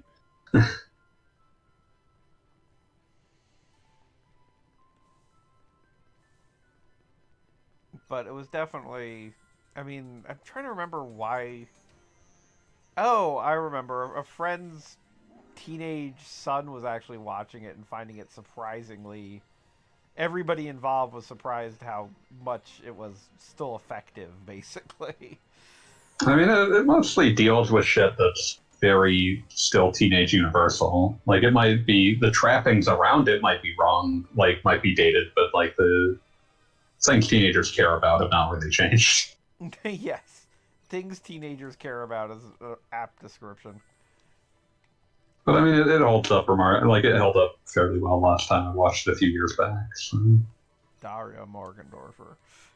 It Yeah, is very interesting that show goes through like a very obvious metamorphosis over its seasons. go on. Because like the first few seasons, like the world exists as essentially for Daria to dunk on, Yes. and as it goes on, like it becomes much more about like, you know, a lot of these people are trying, and she like her principles are very good, but she does need to grow up. Yes. Yeah, and also you can tell the writers gradually got much more sympathetic toward the characters that were introduced as complete farces. Like Yeah. the main cheerleader and football player, I think the football player's name's Kevin, if memories are Yeah, Kevin and Brittany. Brittany, yes, of course Brittany. It's a very specific kind of name, but like even like the entire fashion club, other than Sandy, who's just a huge asshole. Other than Sandy, who's just a huge asshole. I mean, they very specifically bring that up when you get to like the last few episodes, and it's like one of the two ones who are very specifically the dumb ones are just like, yeah, we figured out Daria's her sister. We just didn't bring it up because it was clear she was uncomfortable about it. We figured it out.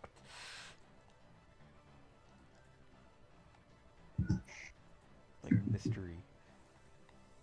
And also Yeah, some of the teachers too are like introduced. Oh, the teachers also get right because like you get like especially like Mr. O'Neill, who's like introduced in the first episode. And, like his entire bit is like, oh, he acts like he means well, but he does not actually care. And then like no, they sort of grow him into like no, he does care. He's just not very effective. I was gonna say he cares. He's just terrible at his job. He doesn't quite get empathy. Like he gets empathy, he just has nothing to do with that empathy. He doesn't know what to do with it. Like he doesn't have any solutions. Yeah, I do Whenever I enjoy. think of Come to think of it, between Daria and Clerks, how many shows just so desperately wanted to tell them their guidance counselors to fuck off? that was a generation of writers who had been sent to the guidance counselor. Yes. And we're told they would never succeed at the thing that they were obviously now succeeding at. Whenever I think of just like very very easy like non sequiturs to pull out of Daria, I end up thinking of fucking like Jake, her dad, sitting there reading the newspaper comics and observing to no one in particular, why don't they just put Marmaduke to sleep?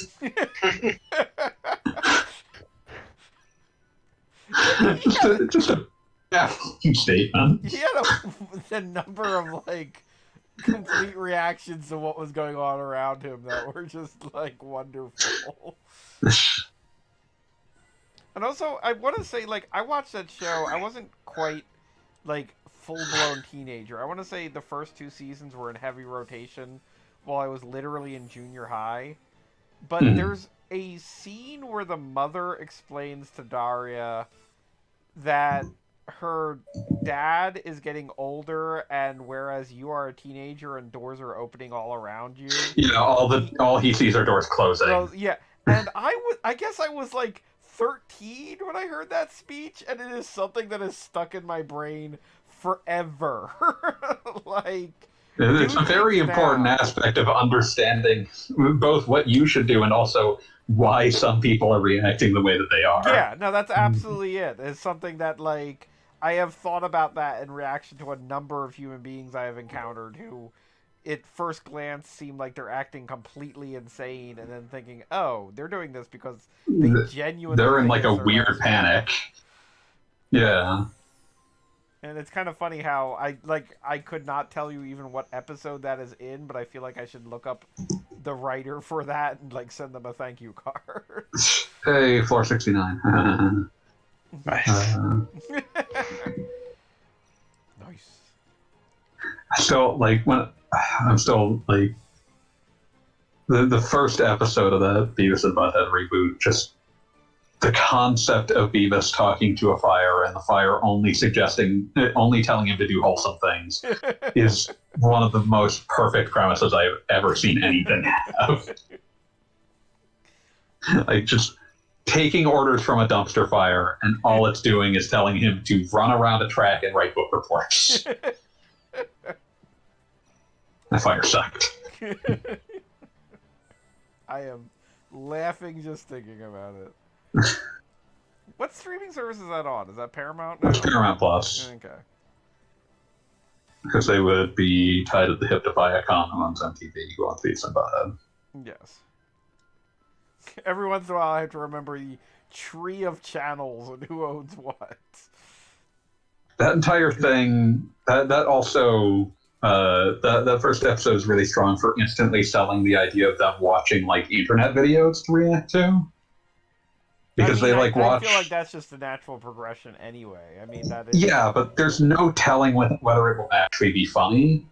But the second that they're watching like someone celebrate getting accepted to Harvard, and then they see her like really like enthusiastically hugging her mom and interpret it as her attempting to strangle her mom and respond with, how can you expect to get into Harvard if you can't kick your mom's ass? Is one of the most powerful lines I've ever heard. I mean, they're not wrong.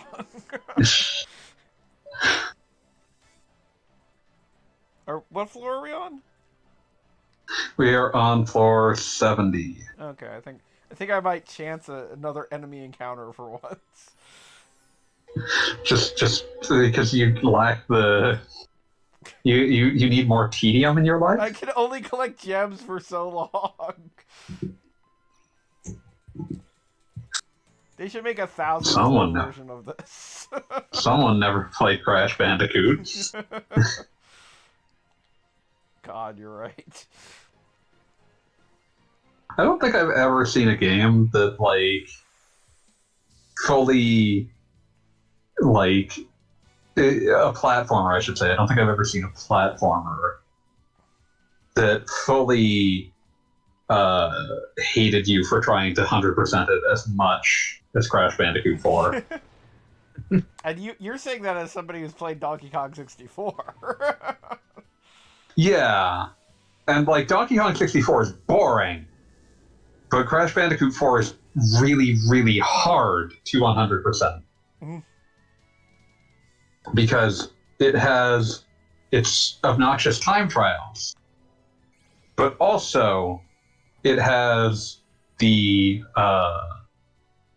insanely perfect relics, which require you to collect 90% of the fruit in the level, destroy all the boxes, and do all of this without dying more than 3 times. And you have to do that in addition to all of those individually being gems that you're expected to pick up. Also, a bunch of times you have to do the same level over and over because you have to do you'll have to do most of a level because like there will be a sequence where like another character comes in and like briefly does something that affects level, and that'll be like 40% of the level, and then you'll have to do the other 60% was just the level you did already. But also every level has an inverted version that is just the same level again, but with a weird graphical effect on it. God, that's awful. And you have to do time trials and insanely perfect runs and all these gems for all of them. I have never been so happy for a shitty advertising campaign because I did not play Crash Bandicoot at the time that I would have been all about that because I despise their stupid, Crash Hey, Plumber Boy. in a costume. Yeah. Like, the originals are not that bad because they don't have... The only things they have is break all the boxes, and then the third one has time trials. The recent Crash Bandicoot 4 that came out was like they did the Abyss thing where it's like, oh, this game is too short, it needs more stuff. The Abyss thing. Listen, I've been looking at it for a while. Hey, look how much nothing has changed. Yep. Also, we are now reaching the point where encounters might have to happen more frequently because the encounter gauge is... Yeah, it's starting to eat away faster than you can collect crystals to restore it. Yeah. What PS1 games did you play, Garrison? I mean, I hate to say it, but as somebody who got it for Mega Man 8 and Final Fantasy 7, it was like JRPG wall to wall. Like, I could... Oh, I did plenty of that. Did you play Guardians Crusade? I want to say no because that doesn't immediately ring any bells. Known in Japan as Night and Baby. I feel like I would have remembered Night and Baby. Yeah, that one. Yeah. That game's got like Tamagotchi elements, but also is like a very weird, lighthearted, colorful JRPG by Tamsoft, who would later be known for, who at the time would have been known for, what's that game called? Toshinden, and now would be known for the One-Chanbara. I do want to say that Battle Arena Toshinden is absolutely, or Battle Arena Toshinden 2, unrequited love as far as PlayStation 1 fighting games go. The game's dog shit. I know it is, and I love it. Did you ever play the Saturn version, Ultra Revenge Attack? Was that the one with Earthworm Jim in it? No, that's the PC version. No, yeah, PC. My bad.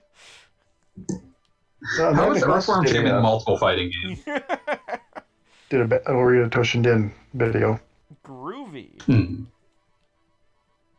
He's also in Clay Fighter 63 and a third Sculptor's Cup. Well, no, he's in the original too.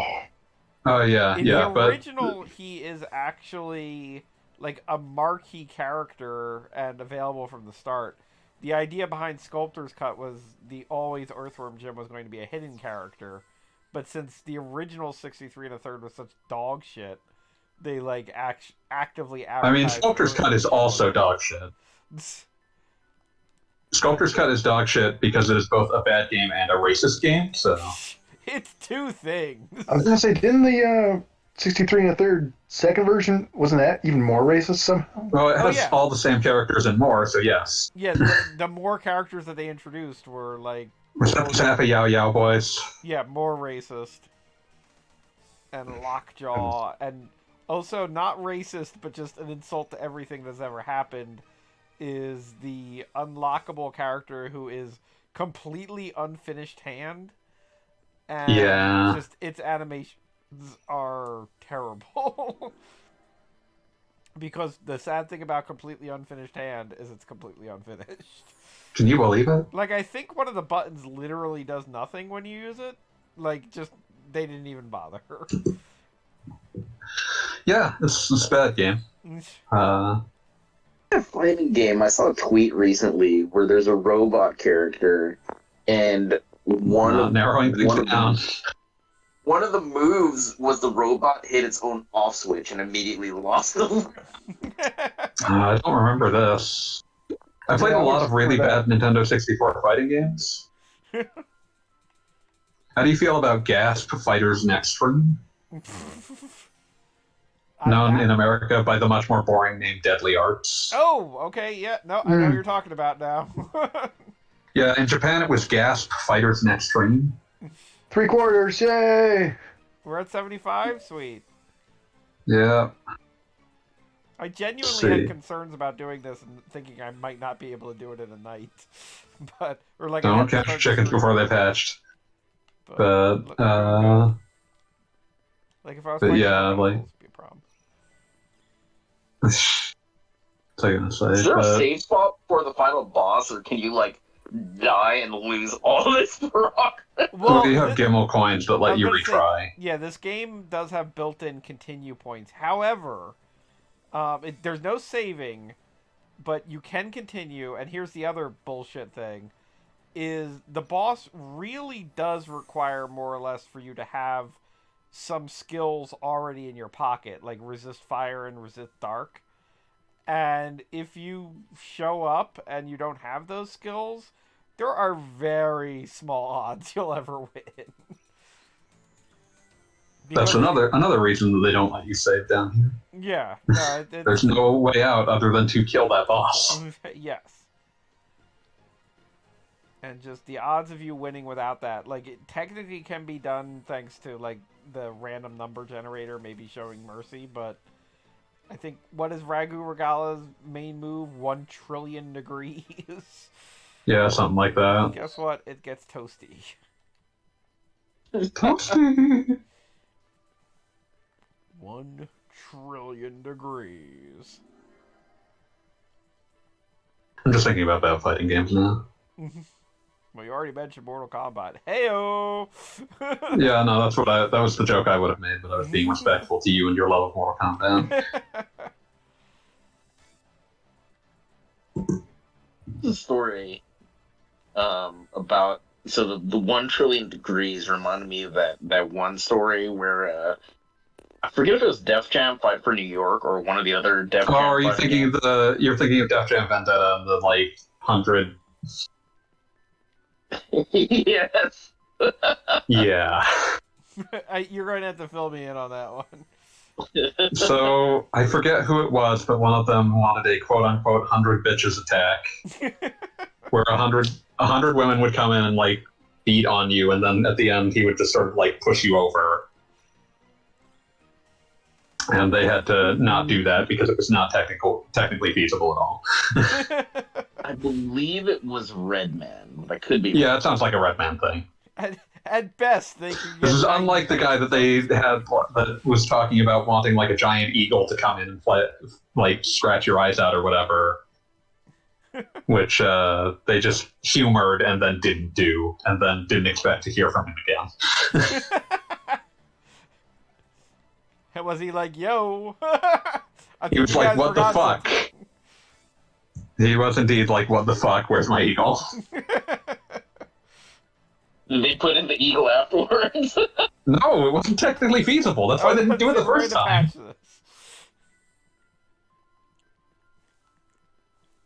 I miss Aki, aka Sin Sophia, aka the Man Breeze.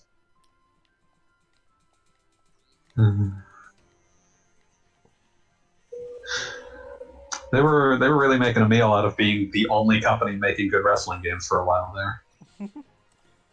So they did at the same time that they were okay. Well, I was just going to say it seems impossible considering there's an entire fighting game genre, but good wrestling games are just so few and far between. It used to be that Aki would pump out a good wrestling game basically every year, and it might be on a license you've never heard of, but it was there. It's like you had the Def Jam games, but you also had the Ultimate Muscle / Kinnikuman Nisei games, which are quite good. Very fast little wrestling games. But, there was a brief period before they got put on Def Jam Vendetta. They were actually assigned to do a WCW Mayhem 2, and that did not go far before WCW went out of business. And EA was like, well, we already contracted them. What other license do we have access to?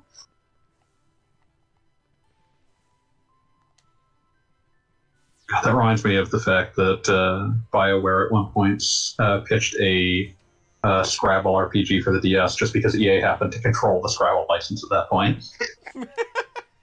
I'm genuinely curious what that would have looked like.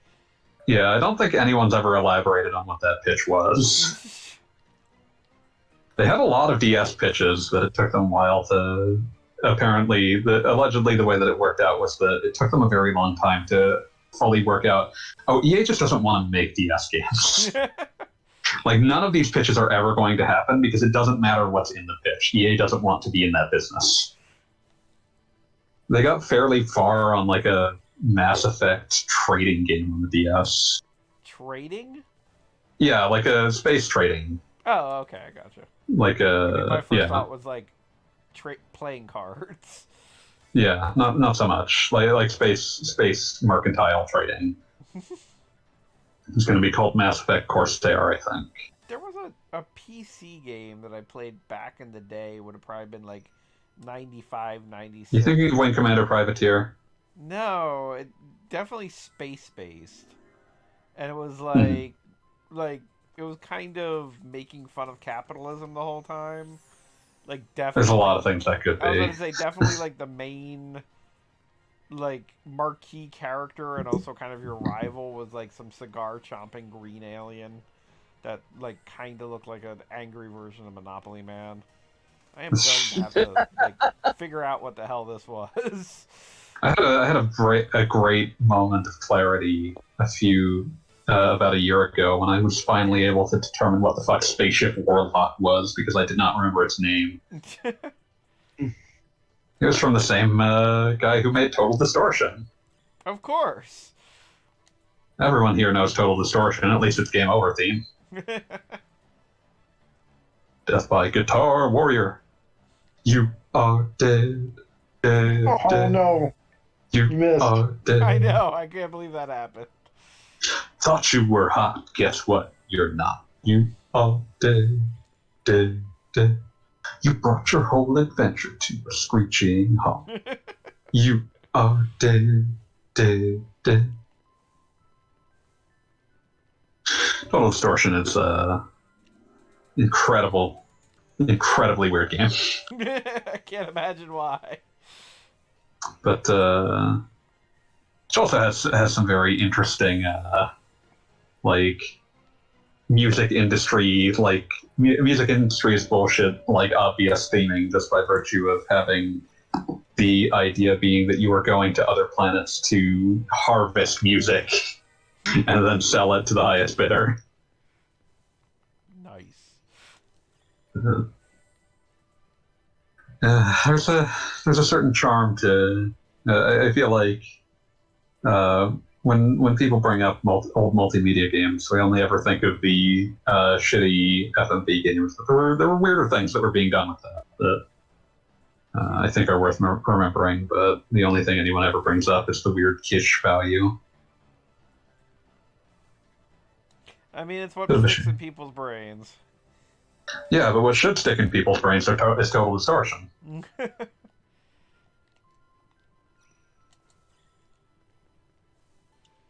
You know what would make this Abyss worse is if they actually had walls and you had to figure out these little mazes without like basically being able to see everything all at once. Well, then this would take 6 hours.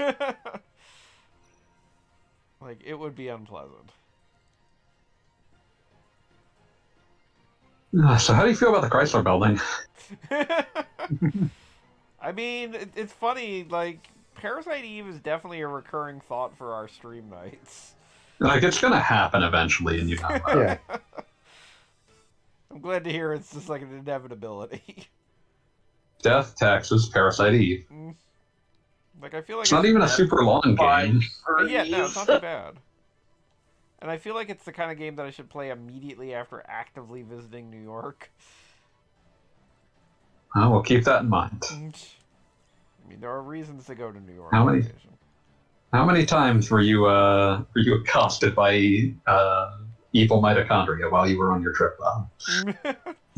I mean, every time I go to New York, I'm accosted by something. It might as well be mitochondria at some stage. I mean, there was an occasion. My birthday is in late April, and there was an occasion. The third birthday, you mean? Yes. No. Oh, no. My birthday's in late April, and I went to New York, and it snowed at me in late April, and I still take that personally. That was Walking in fun. Central Park, enjoying myself. Walking Winter Wonderland. Had to get in the like scuzziest cab you've ever seen. That is a high. I've seen some pretty scuzzy cabs. I know. We all have. I think the seatbelt gave me the clap. Okay, I don't know what the fuck you were doing to that seatbelt. That's a little. Please do not. Like, I feel like you made that cab actively scuzzier in that context. Do not put upon the cab what you were doing there.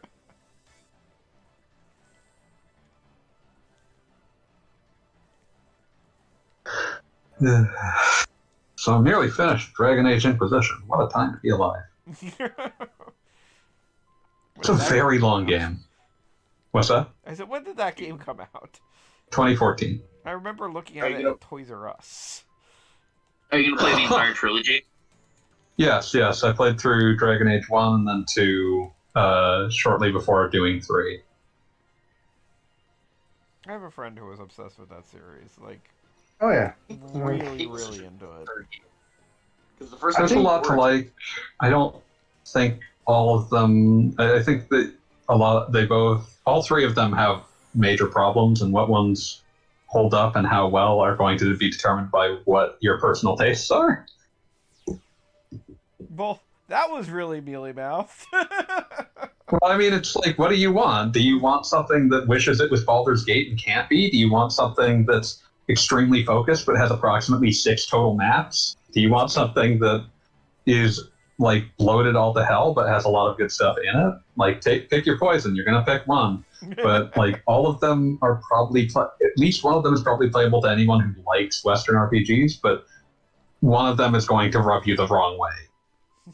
I think I like 2 the best, even though it's 2's my personal favorite, even though it's got its flaws, but there's just something about the how do I put this? The characters.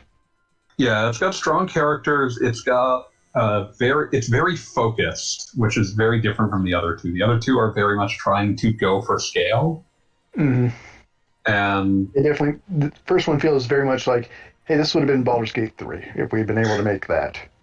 Yeah, like it's definitely them trying to harken to Baldur's Gate, and like the sense of scope is not like in general. The less like Baldur's Gate a BioWare game is, the more I'm into it. So like I like Origins well enough. It's not. I think that like there's a certain kind of person that very much wanted more things like Baldur's Gate that fell in love with it for trying to hearken to it. Mm-hmm. But I think that kind of person is generally better served at this stage by like the renaissance of isometric PC RPGs that we've had over the past decade.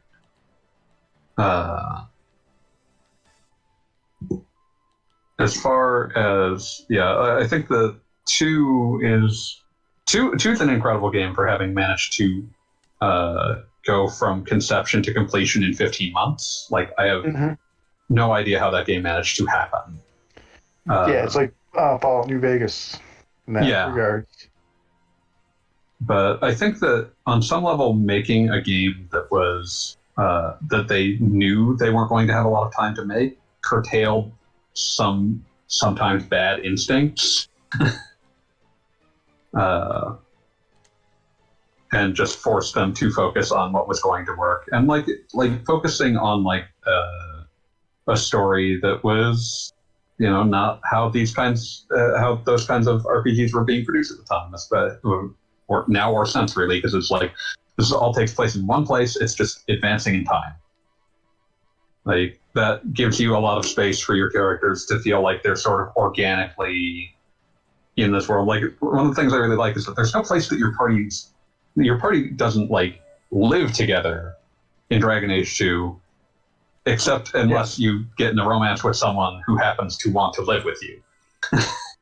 Your party lives wherever they live. Yeah, like your party lives where they live. Like, some people are just like constantly haunting the bar. They're blowing into town every few months. Some people have like houses that they happen to live in. Like, it gives the thing a sense of place, and you can kind of see like how things like the character they had like a very like, this is them using their character writing well, because like most the characters who live in houses, their houses don't change much because they didn't want to spend too much on environments. They didn't have a lot of time. But the characters they wrote were such that, oh, of course you didn't decorate this place. You're a weird obsessive who would never bother. Like, it's I really liked Dragon Age 2. That one's definitely my favorite of the trilogy. When I first played Inquisition, I really, really did not like it, because it's a very bloated game. Like, no matter what you think about it, it's a very bloated game. I've learned to like it this time, but it's not my favorite. What were you saying? I was going to say, yeah, there's a reason why, what's his name, Eric, from the second one came back in the third one. The dwarf. Oh, yeah, Varric. Varric is definitely... Varric, that's right. He seems to have become what they consider to be the tie that binds the series, because he's also in the trailers, the teasers they've released for 4. Yeah. That sort of implies he's the one telling the stories. Oh. That's I great. love that trick.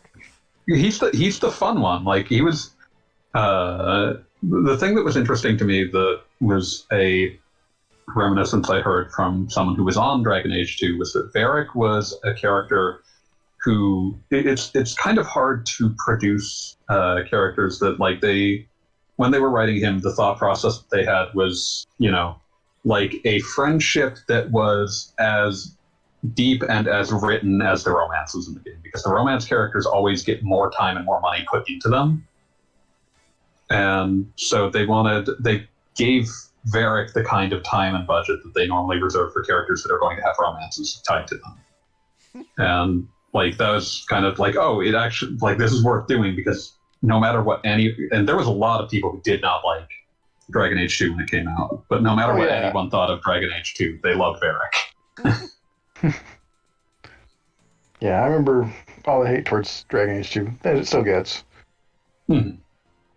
I remember thinking at the time that, and it is much more popular than when it was new. It has become much more popular than when it was new.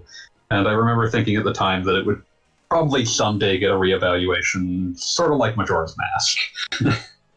It's doing something very specific, and it's not perfect, but it's very unique, and that gives it a lot.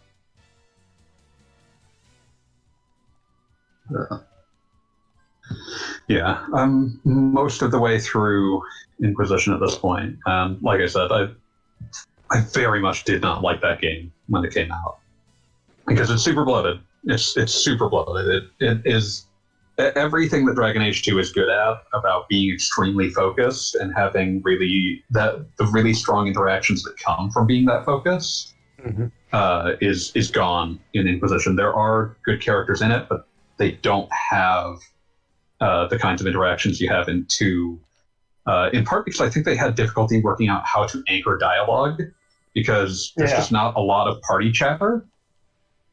Whereas 2, the characters are almost always picking at each other in some fashion. Some of them don't like each other, and years of that festering makes them meaner to each other over time. Which I always thought was pretty funny.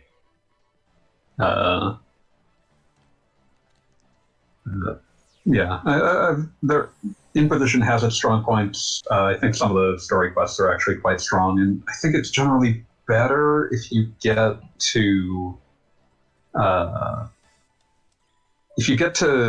you just need to get out of the initial area as quickly as possible, because the initial area is by far the worst thing in the game. But was Inquisition the one where EA forced them to use Frostbite, or is that another game I'm thinking about? That's all of their games.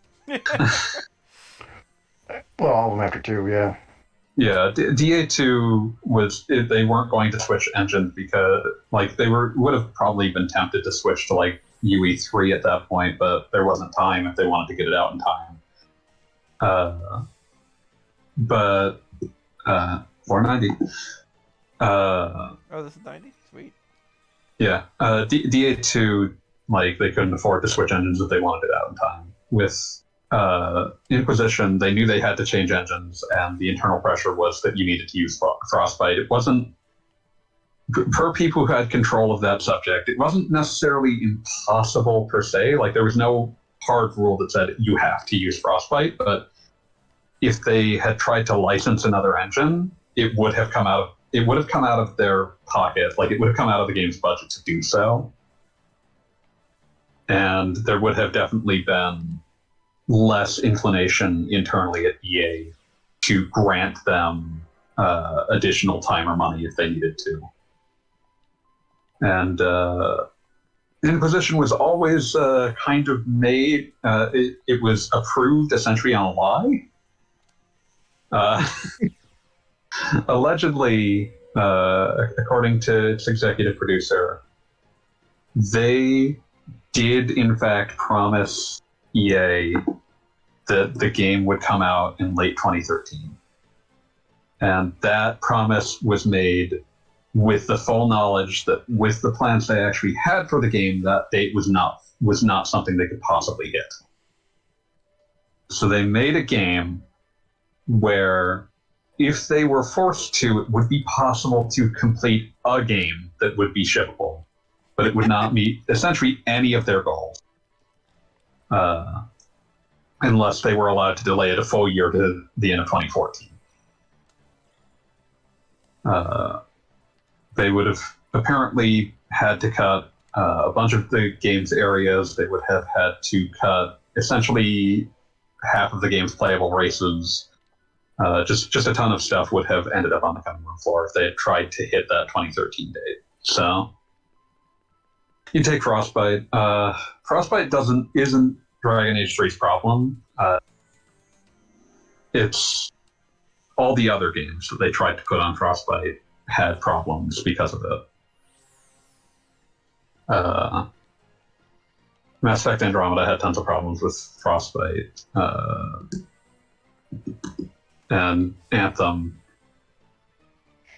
had problems with Frostbite, but Anthem had problems with everything.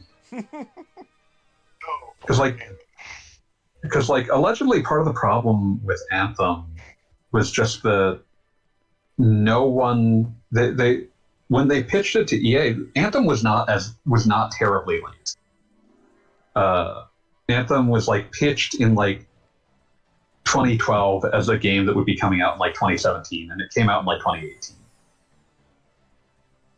The problem with Anthem is that no one made decisions on it. It was a game where they were just sort of stuck in this situation of they had all sorts of ideas for it that they were not being forced to nail down. And then in the last year or so of development, someone had to come in and play Hatchet Man and basically say, okay, we just have to do something. We're doing this. And that's how Anthem ends up happening. Bad times. But yeah. But yeah, no, I've been enjoying Inquisition. I think I probably can have it finished by the next time we stream. I was gonna say by the end of this abyss. I've still got the DLCs to do, which it's telling that like I've been enjoying myself enough that I decided that I wanted to see what the DLCs had in them. Oh, that's cool. Did you play The Witcher 3? I played about half of it, and then I lost interest and did something else. You left Roach to think I'm- die. Listen, all horses are roach if you believe.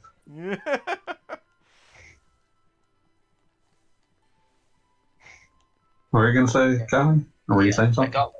I got like 8 hours in, and then I was like, I don't really feel like using a mouse and keyboard right now. Oh, I like the one I got furthest into was the Switch version. Really? the game- The Switch version? Yeah, it's a good part.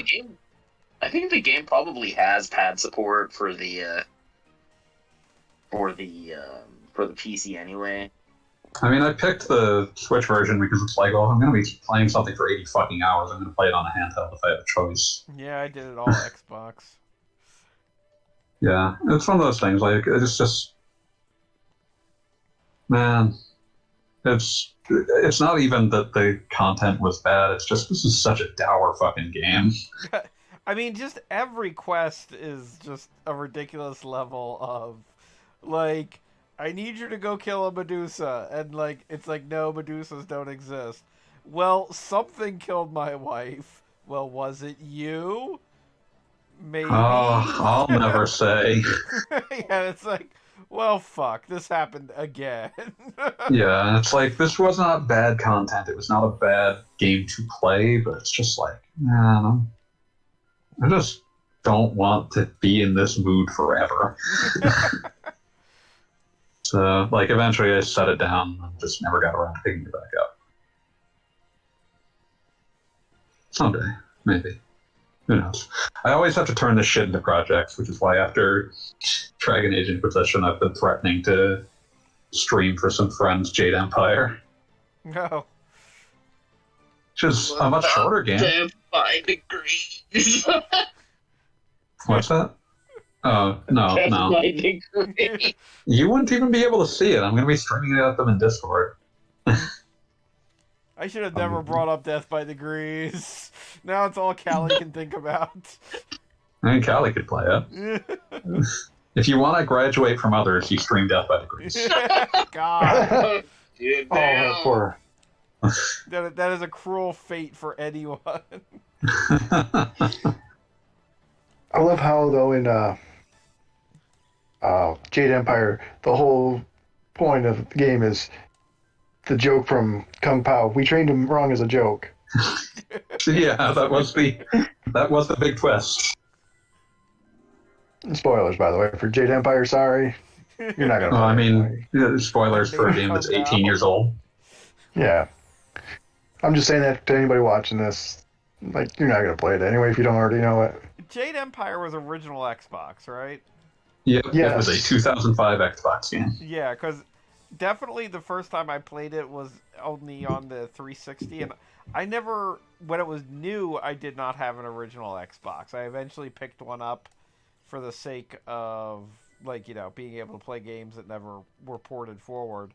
But, like, I think early in the game, it gives you a straight up, like, display of the Xbox controller, and I just kind of looked at it like, oh, that's what that thing looked like. Yeah. There was a black button and a white button.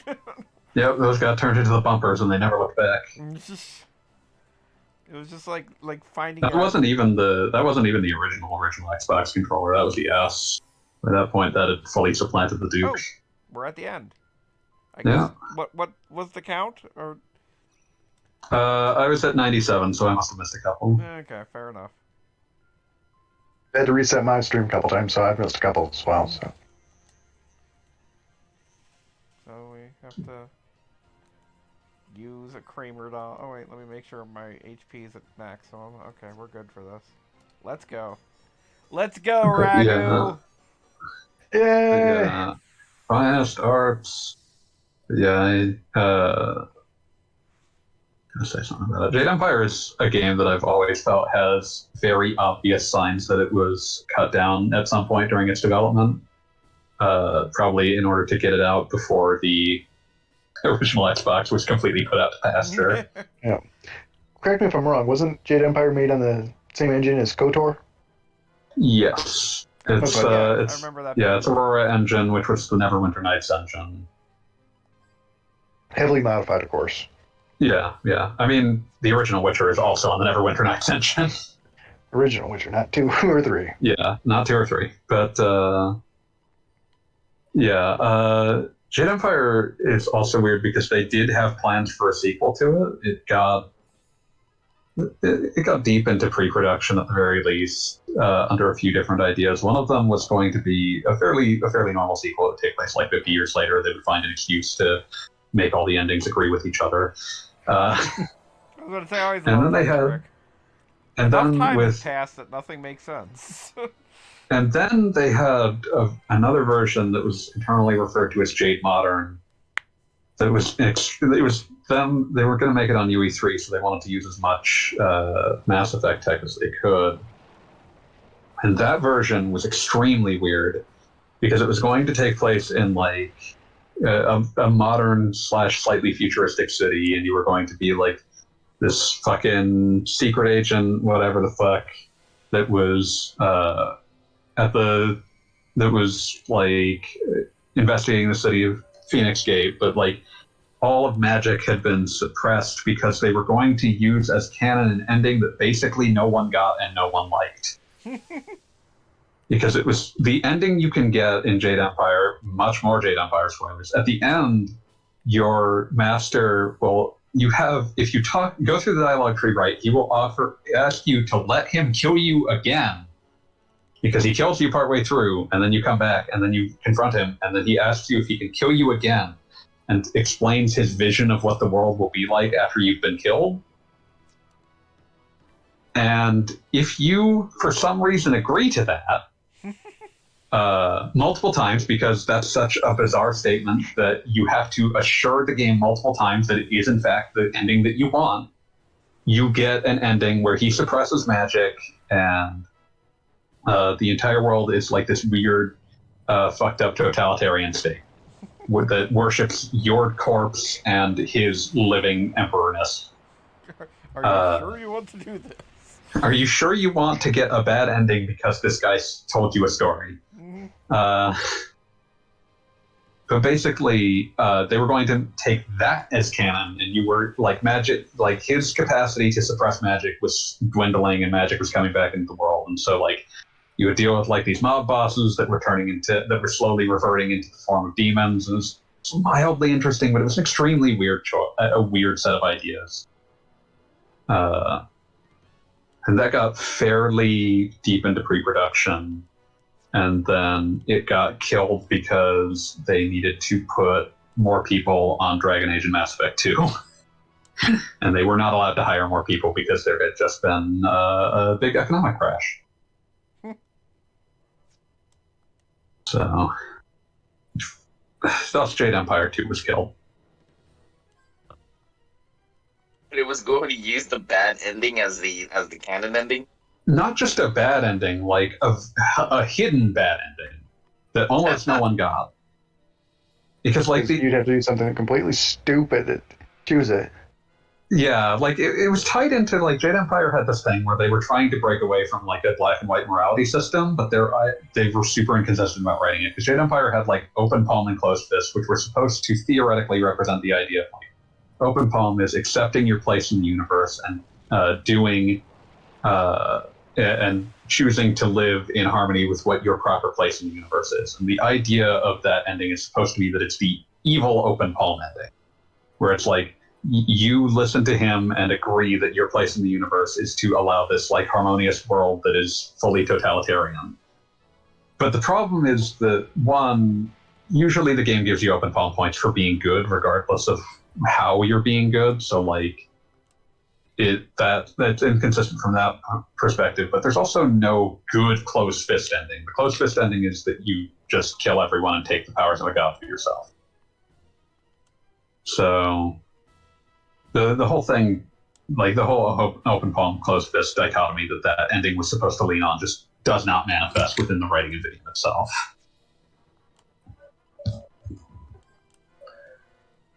But someone on the dev team seems to have dearly loved that ending for some reason, because in interviews after Jade Empire came out, like there was at least one of the developers would, when asked what their favorite ending is, brought that ending up repeatedly.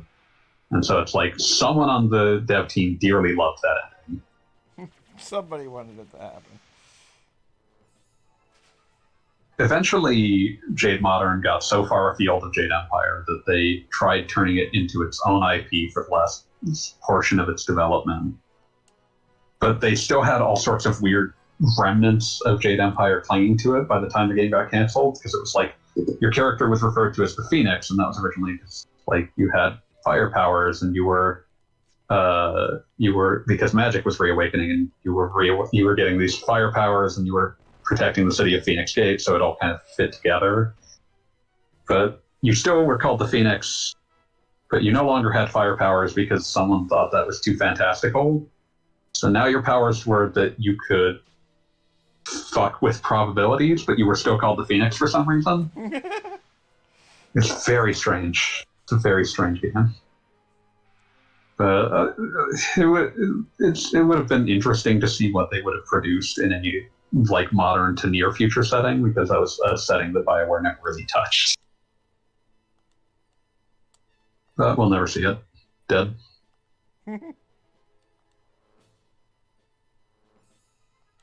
Also, Jade Empire 1. Messed up. Jade Empire 1 was also one of the handful of original Xbox games that, in order to clear its memory cache, will restart the system while leaving a loading screen on screen. Just hoping you don't notice. Oh, that was Morrowind's solution. Yep. Part of the reason they got away with that was that they were able to point at Morrowind and say, you let them do it. Because like it was an official feature that the system could reboot itself while leaving something on the screen. But they very much did not like letting people know that. Because they didn't want too many people doing it. Please stop making our Xbox do that. Please. People eventually start complaining when the game loads for 2.5 minutes. But yeah, that's what Jade Empire does to clear out memory every so often. It's an interesting game. It's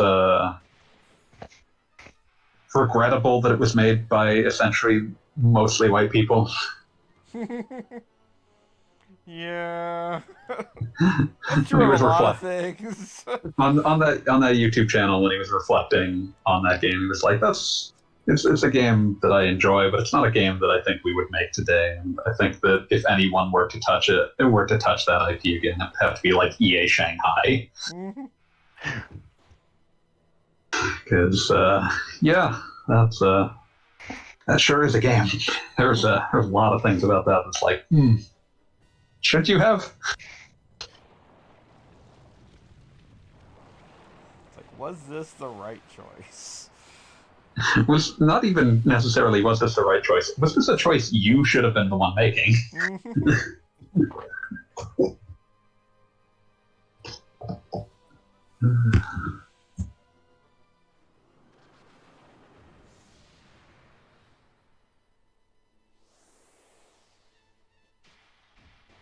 I want to make a joke about comparison between that and Sonic Chronicles: The Dark Brotherhood, about which one's probably got the most, which one's got the most regrettable thing going on with it. I mean, Sonic Chronicles is bad, but there's no part of it that's obviously offensive. Well, I mean, depends on who you are, of course. Yeah. If you're, say, Ken Penders. Yeah, it's offensive as hell. Yeah, but offending Ken Penders is a good thing, actually.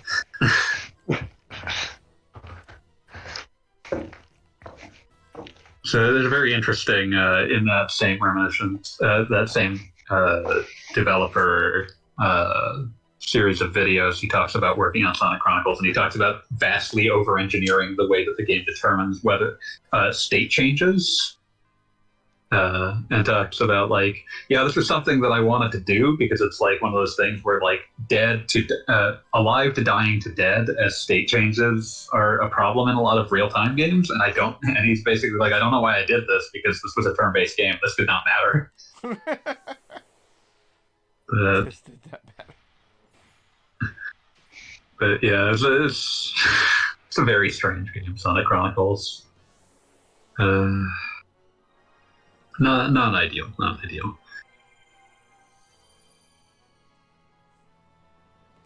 What about the music? What about the music? It's bad.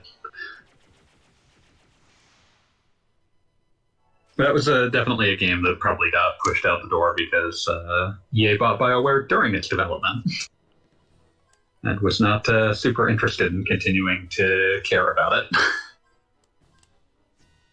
Honor your contract, get it out, but fuck, we don't care. They had the other DS games that they allegedly had planned at various points. There was a Jade Empire tower defense game at one point. Well, that would have been interesting. Yeah, that got pitched. There was like a Pokemon style game that was kicked around that would have utilized some sort of Korean license.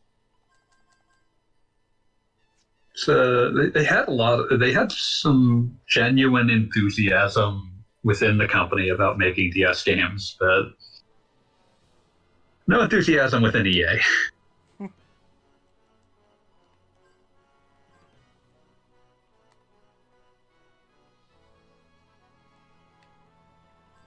This fight's still going on. Yeah, endlessly. I mean, we've used Finest Arts 3 different times, which that is enough to kill almost anything. But guess what? Yeah, this exists. Like, this expects you to have Finest Arts. Yeah, no, in every way. Like, you have to use it multiple times.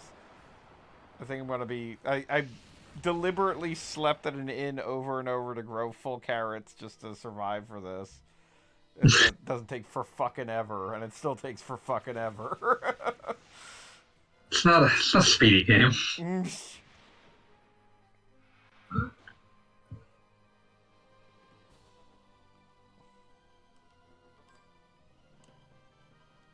Bonk. Yeah, there's a lot of bonking. Premium amount of bonking. Premium bonk? Premium bonk. I think Ragu is literally getting stronger as its HP goes down, because it seems like these counter sweeps are now doing like 60% of HP damage per hit. And reminder, we're level 100. Yeah, there's no more than what you got. No chance. That's what you got. And every Condition once in a while green. uses 100 billion degrees, which is just not fun for anybody. Which takes a ton of health and takes forever. Yes, but no, luckily we have Fire Ward on, but I'm pretty sure it would be an instant death if we didn't. Yeah. And also, No just to add effect. insult to injury, we already know we get 0 EXP and 0 gold for defeating this. What purpose would it serve? You get a Sheriff Star. That's worthless too. No, we don't even get that for this fight. You'll see the fun of that soon enough.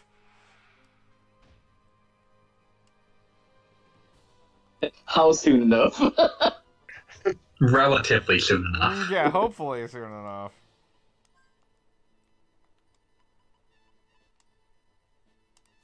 It would be faster if you got more finest starts on multiple people. I'm not... I mean, you can win that in the Abyss, and so faster is relative. Like, you'd have to seek out the monster that distinctly drops that, and hope to God you actually get it. Dun, dun, dun, dun, And I've been able well, to... you could have done that off screen. Yeah. We wouldn't have had to see that. I've been able to toss Finest Arts back and forth between different party members, so that's at least something. Da, da, da, da, da. Like, I do appreciate between that. whichever one is fit. Lets you re-equip during the game, so you can, like, you know, hey, can I borrow that for Yeah. a second? I'm going to use it and beat up this thing. Life drain. Miss. Yeah. Yeah. Still not dead. Glad I farmed those extra mega berries. You know what?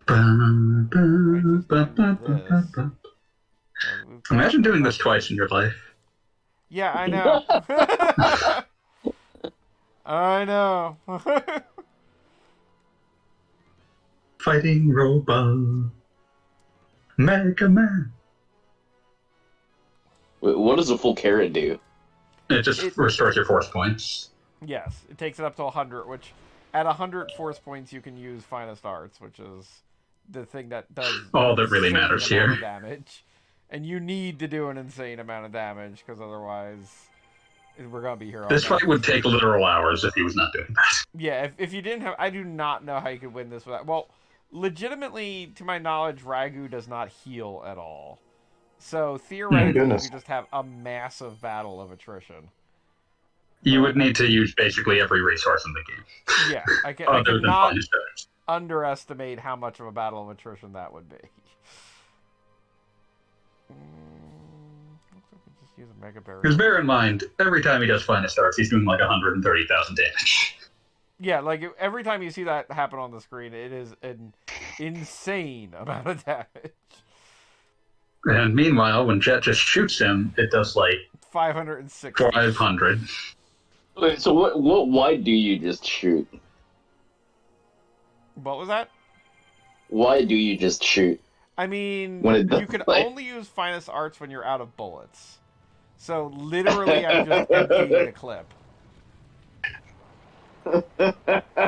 Like, it is definitely just very dumb. Finest Arts is entirely balanced against the obscurity of actually activating it.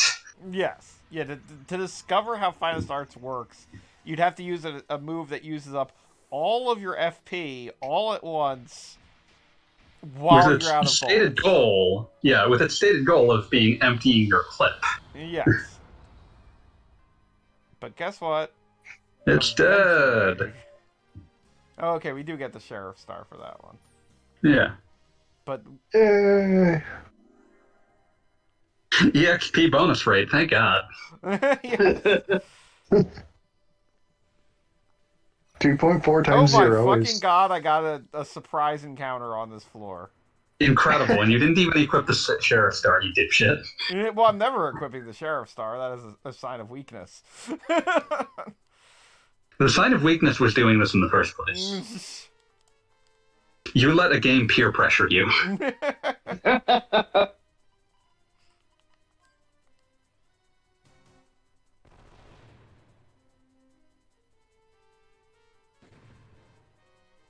I cannot believe I got a freaking random encounter on the final Your floor first here. surprise encounter thus far.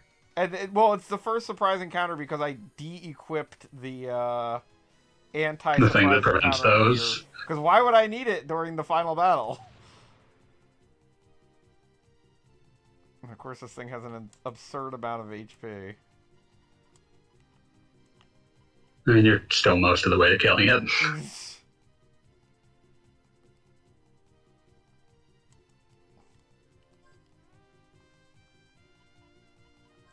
Still, real kicking teeth. just absolute insult to injury here. Yep, and you've been at this for 2.5 hours. Yep, we're almost done. But we're definitely not out of the woods yet. There we go. We killed that damn thing. Got an ice gem. Oh boy. Get off this goddamn floor. Nope, canceling that encounter. Okay. And now, at the exit, is one last fight. Could at least wear the Sheriff's Star. to be the sheriff.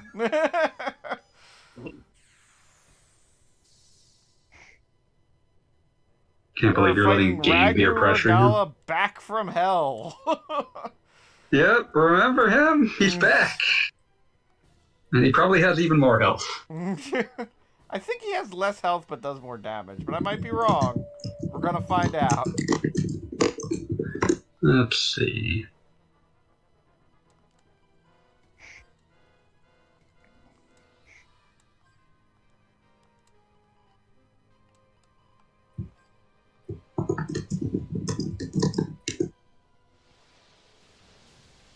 Can I get any sort of stat loadout on him? I'm now curious.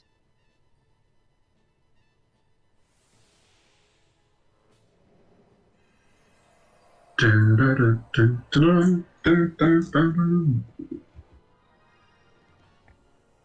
Ragala 2. That's a lot of health. That's significantly more health than last time. That's great. I am glad to hear that. And do you want the actual numbers? No, because I don't. Never tell me the odds. This isn't about odds. We know you'll win. Do we? Yes. I think I'm gonna just. How many full carrots do I have? 22? Oh yeah, I know what I'm doing this battle. Yeah. I'm gonna try weakening. The way I'll describe it is that this Ragala has as much HP as the game can have. Good. I am glad. So what you're saying is give him a healing potion, push him, or give him the overflow. Overflow. Oops. See if life drain works this time. I hope you know the other trick to this. What is the other trick to this?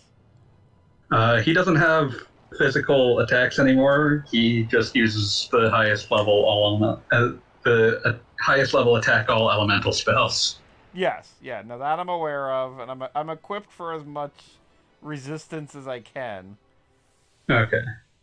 And I'm probably. Oh, this time So this guy uses 1 trillion. It was 100 billion before, but he's leveled up. So yeah, now it's 1 trillion. Now it says it's even hotter. Yeah, weekend doesn't work on this. That's a pain in the ass.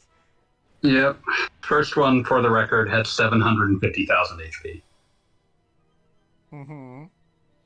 Well, what's this one? This one has as much HP as he can have, 999,999.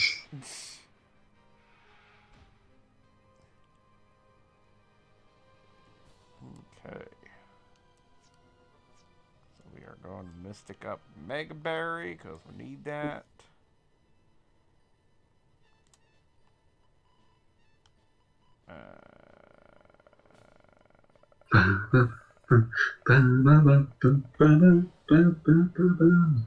Should have had you fight him 3 times since Wild Arms advanced 3rd. God. Imagine. About that? And I can't even imagine how you're supposed to do this without using just finest arts all the time. You could maybe get through the first one through attrition, but you would never have enough. Shit, he's going to kill Clive. God damn it. Yep. Yeah, I don't know what you were expecting. Well, no, because, I mean, there was equal odds he could use something that Clive was resistant to. Which would have worked out better. Markedly. But now Clive is dead, so we have to wait for our finest arts. And I also put a replay on there that is now going to be completely ineffective, but whatever. Just whatever. Let's see, Jet moved first, right? Yeah, Jet did move first. Jet tends to have the highest speed stat. Yes, but just confirming because I'm going to have to do the old revive followed by... Oh, like how you would have Jack revive someone and then heal. Yes. So... Jack Van Brace. God, what was his real name? It was stupid, wasn't it? I mean, probably. An RPG character with a stupid name? Yeah, go figure.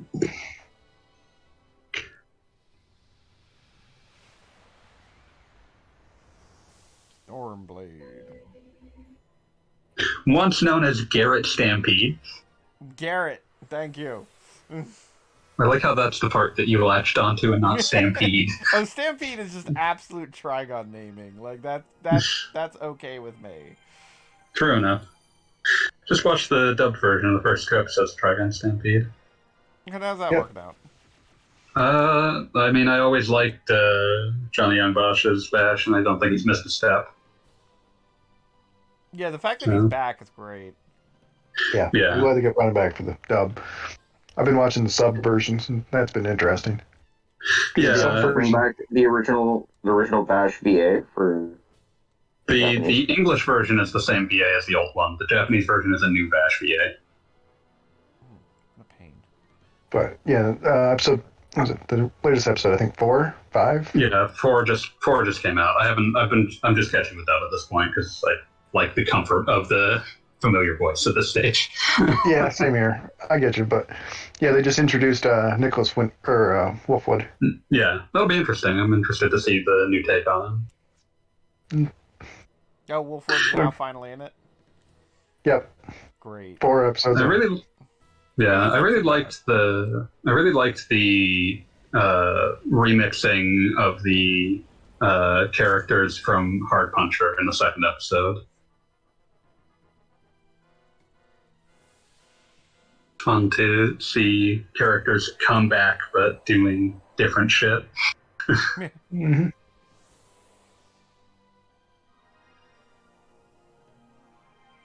Yeah. I'm glad they're doing something different with this one. It's a nice change of pace. Yeah, I think Naito has been involved with both of the adaptations, and I appreciate that he seems to view the Trigun as not having a definitive story. It's just like we've got these pieces, and this is what we do with them, and we do things with them. He had time to be involved with the first anime because Trigun was in a magazine that had been canceled during that period. So that was between Trigun and Maximum. And now it's just like, I think he's between serializations. I think Blood Blockade Battlefront finished, so...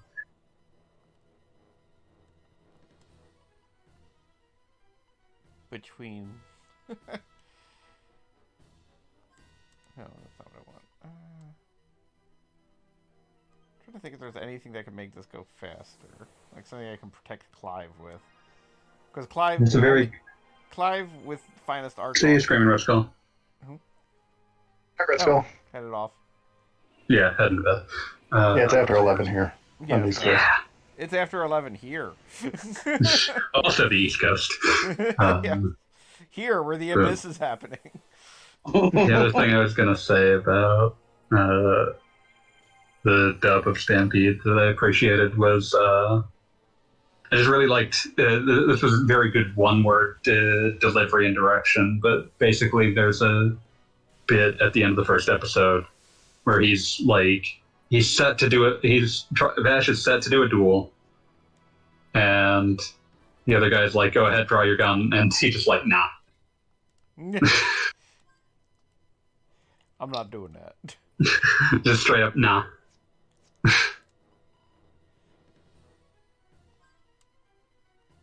wonder if Dark Lucid actually does anything in this fight. I don't think it does. That reminds me, there was another fucking discotheque string of announcements last night. If you want a very boutique anime, Discotheque has always got your back. Wow. Jet's basic physical attack literally does nothing. Hooray! Like, it's just like, why did we bother? Alright. a lot of swords and a big sword, and it did nothing. Yeah, literally nothing. The only thing that really matters during this fight is whoever's using finest arts. Yeah, no, absolutely. Well, the big sword thing was a like shot in the dark because Like, just to see if you could get some more damage piled well, on the end. No. Dark Luciad is supposedly does damage according to how much defense the opponent has. However, I've literally only ever seen it work when it is used on something that has every elemental resistance, and not even just like one or two elemental resistance. It has to be every one of them. But it, like, best anybody can figure is that doesn't work like it's supposed to. It doesn't work like it says it does. Yeah, it definitely. Well, it definitely doesn't work like it says it does. But everyone has always kind of assumed that how it is supposed to work. That it's bugged in some fashion. Well, it should theoretically do like X damage per resistance. Like if it's got one resistance, it does a little damage. If it's got all the resistances, it does a lot of damage. But it seems to only work if it's got every resistance. Which happens with like 5 different monsters. Here be monsters. Mm-hmm. Alright, we are actually at full health, so Virginia can... You could have saved, I know that you have this weird peer pressure from the game, but you could have saved us a lot of time if someone else had fun starts. I will reiterate, the only way to get that would be to grind it while in the Abyss, which what you're watching is the Abyss. Would the Sheriff's Star have granted us?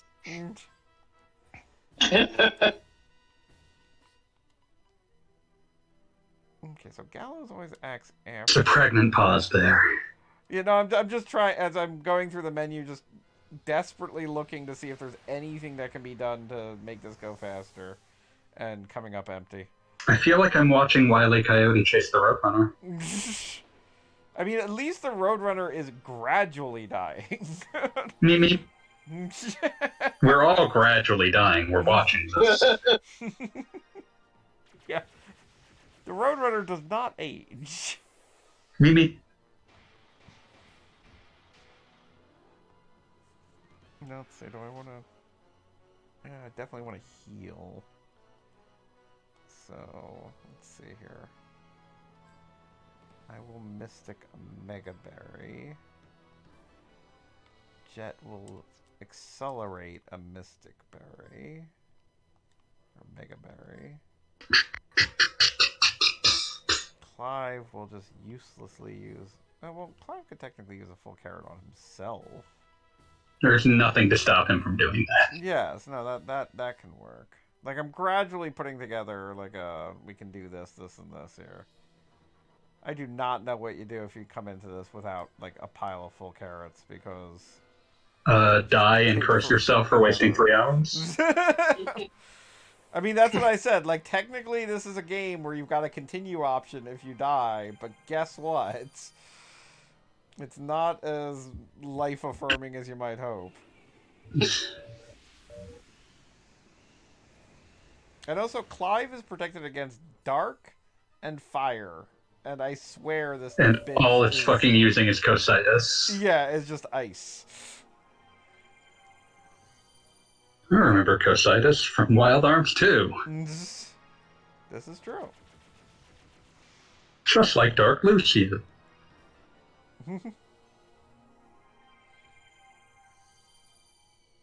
Clive is condition green. So what does the lightning do besides doing 800 damage? It casts light magic, basically. Yeah, I mean, it just does some damage. Because I'm never quite certain... Honestly, placebo at this stage. Like, I don't... See, like, here we go. It's using 1 trillion degrees, which is ideal because everybody's protected against fire, so that's basically a free turn. But if I had used a Mega Berry, I do have limited Mega Berries. So if I had wasted it on that turn, then it'd be 1 less Mega Berry that, considering this thing's HP, I might need every one that I have.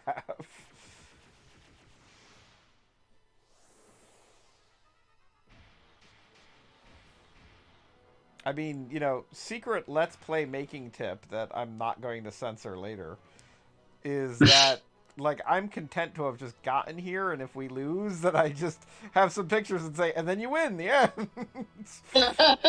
There really is nothing that's going to happen when this finishes. Yeah, you get an EX key, which, you know, it's been done. I forget what that does. You use it during the ending, technically. Oh boy. Yeah, pretty much. Full carrot for Clive. And a mini carrot for Virginia.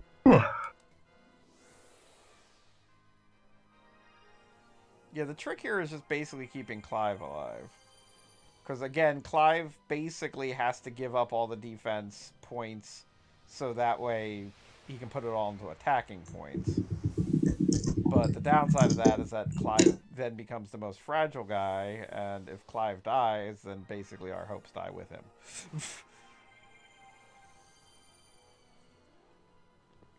But currently, Clive is at full health, and we all appreciate that.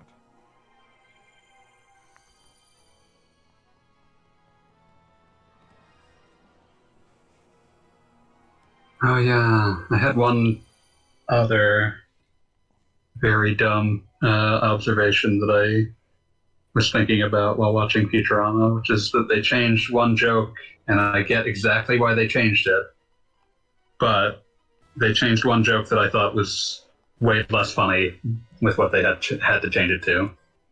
Because there's the episode where Fry and Bender end up working at the cryogenics lab, and the reason that they get there is that their career chips get mixed up, blah, blah, blah, blah. Bender, in order to get there, he pulls out someone else's arm that has a career chip in it. And originally, the new version lists, like, the joke is where the arm came from, because it just says chainsaw juggler. But the old version, for just being extremely dark and ghastly, was funnier, but I get why they changed it, because when they changed it, there had been a recent shooting here, but it originally said Norwegian Prime Minister. Yep. And you just had the providence of where the fuck did he get the severed arm of the Norwegian Prime Minister? That'll do it. So Clive died again, and I'm disappointed in him for dying. In conclusion, I wish that they had changed it to a... Okay. Die before or after displaying his finest arts? It was literally as a counter, so yes. He displayed his final arts and died. And So it's at not least the he end of the died. world when he dies. It just means we have to relayer on the bugs. It just means it's going to take another couple of turns. Yes. He died doing what he loved. Shooting the shit out of somebody. No, punching the shit out of someone. Yes. Very specifically. That is the grand joke of Finest Arts. In the game where you're constantly shooting, you're doing it bare-fisted, and for some reason Finest Arts makes it then do like tens of thousands of damage.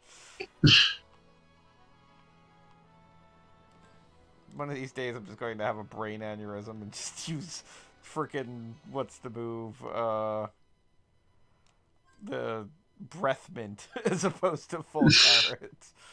Like, Slightly different. Here, you know what? Fuck it. Let's just use randomizer. See what the hell happens. Oh wait. Let me just make sure. Yeah, no, he doesn't have anything that would be useful. Okay. Just see what the hell. Pox. It's like we don't have any FP to use anything anyway. Please don't die to Stormblade. Alright, we're fine.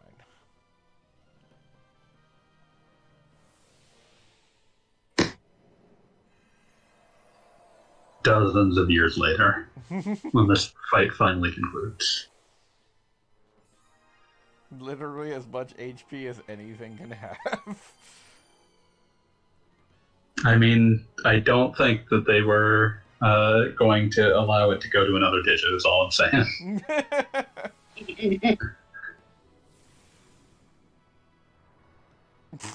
I love that randomizer made him use pickpocket, the steal command, which revealed he doesn't have anything. Sorry. Motherfucker's empty. Mega Berry works out. Yeah, let's not take a chance and Mega Berry. Taking chances has ended poorly for you thus far. You know, I can't argue with that. Do you have to recast Hyper on yourself? Yeah, I mean, why waste time not doing as much damage as possible? Yeah. Maelstrom. Okay, whatever. And yeah, Virginia survived. Hooray! I was gonna say, if Virginia dies, I'm just gonna laugh and probably just wonder why. I mean, if Virginia dies, it's like basically if any single character dies, it doesn't matter. And well, also, If two characters die your host. well, like maybe because one character has the item equipped that protects against all elemental damage, which that character is effectively invincible. Like, and I don't know. I wonder if there's some way I could swing it because there are battles in this game that I've won entire. I wonder what copy ability gives us. I'm just curious. Let's see what the hell happens. So yeah, there's that. Like, maybe I could just equip Finest Arts on the character that's invincible and just see how it works. Just keep chomping on those full carrots. Yeah, we're at full health all around, so there's not really anything we can do to make life better. Are you kidding me? He just used a physical attack on Clive? Are you goddamn taunting me? I've got a funny feeling. Copy ability gives us to nothing. Absolutely nothing. I'm not sure what you were expecting. I mean, some of the bosses give you like even the super bosses. This entire thing is a monument to pointlessness. Of course it's not going to give you anything.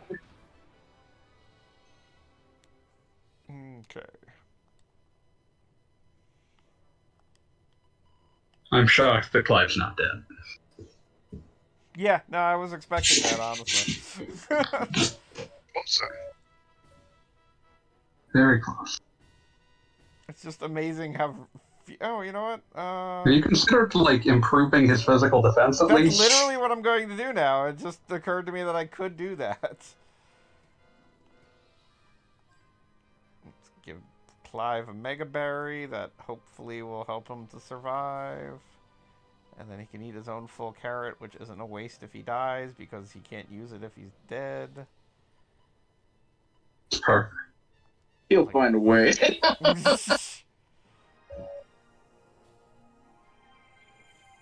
I got a funny feeling.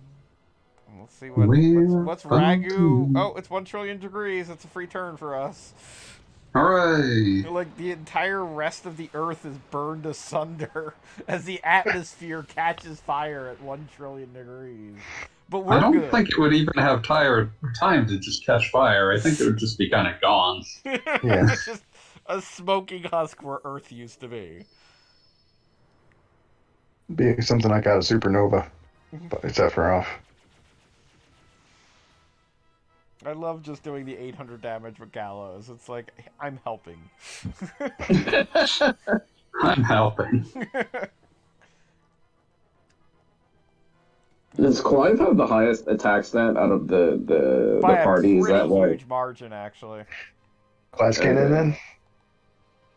He's actually, under normal circumstances, pretty resilient, but as I've mentioned repeatedly here, because I had to equip him with the stuff that maximizes his attack, he doesn't have any points left for Any sort of, for most of the defense. like elemental canceling.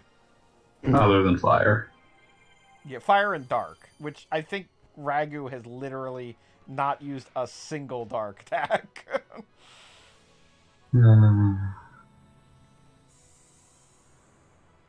But I've been laying on the defense for Clive, so hopefully life will be better in that regard.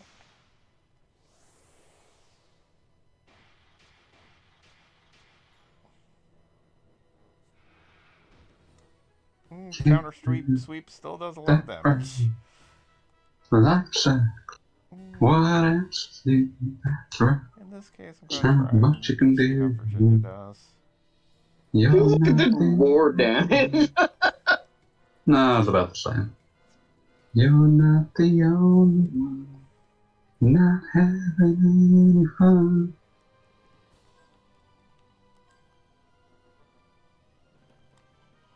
Yeet. eat your carrots. Remember the incredibly easy item dupe exploit in the original Wildlands? Yes. That and Final Fantasy VII made it seem like that was a very normal thing. Yeah, but you at least had to have something in your possession to make that happen in Final Fantasy VII. In Wild Arms, it was just how the menu worked. The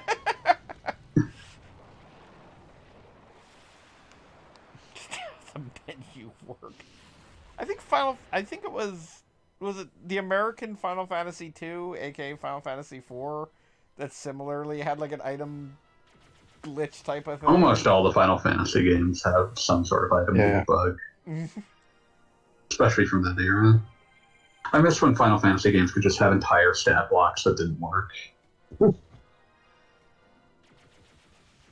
It was Final Fantasy VI where Magic Evade was actually evade for both physical and magic, right? And physical evade didn't do anything. There was M-Block that did that. Yeah, the evade stat didn't work. Yeah. Use that bone. In FF7, the things that boost your magic defense stat don't work, but things that boost spirit, which in turn boosts your magic defense stat, do work.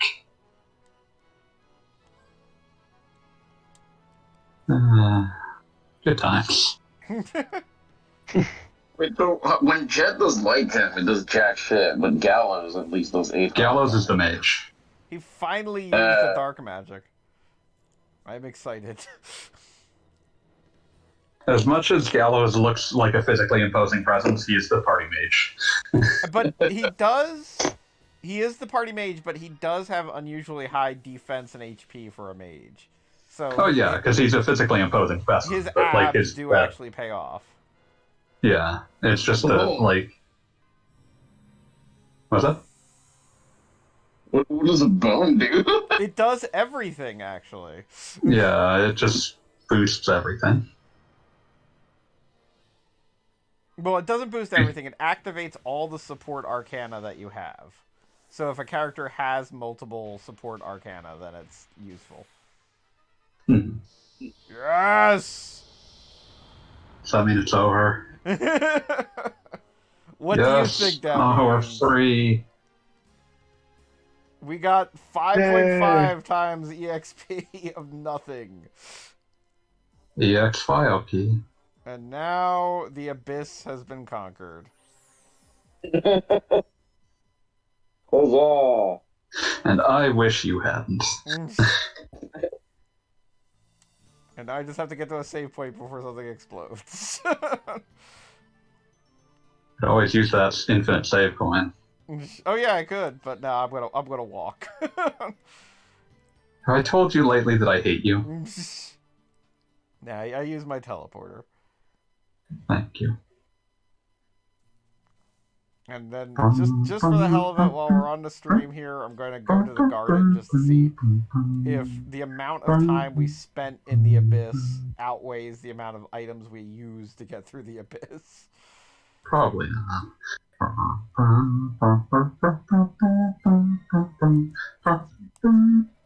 Goodbye. Take care.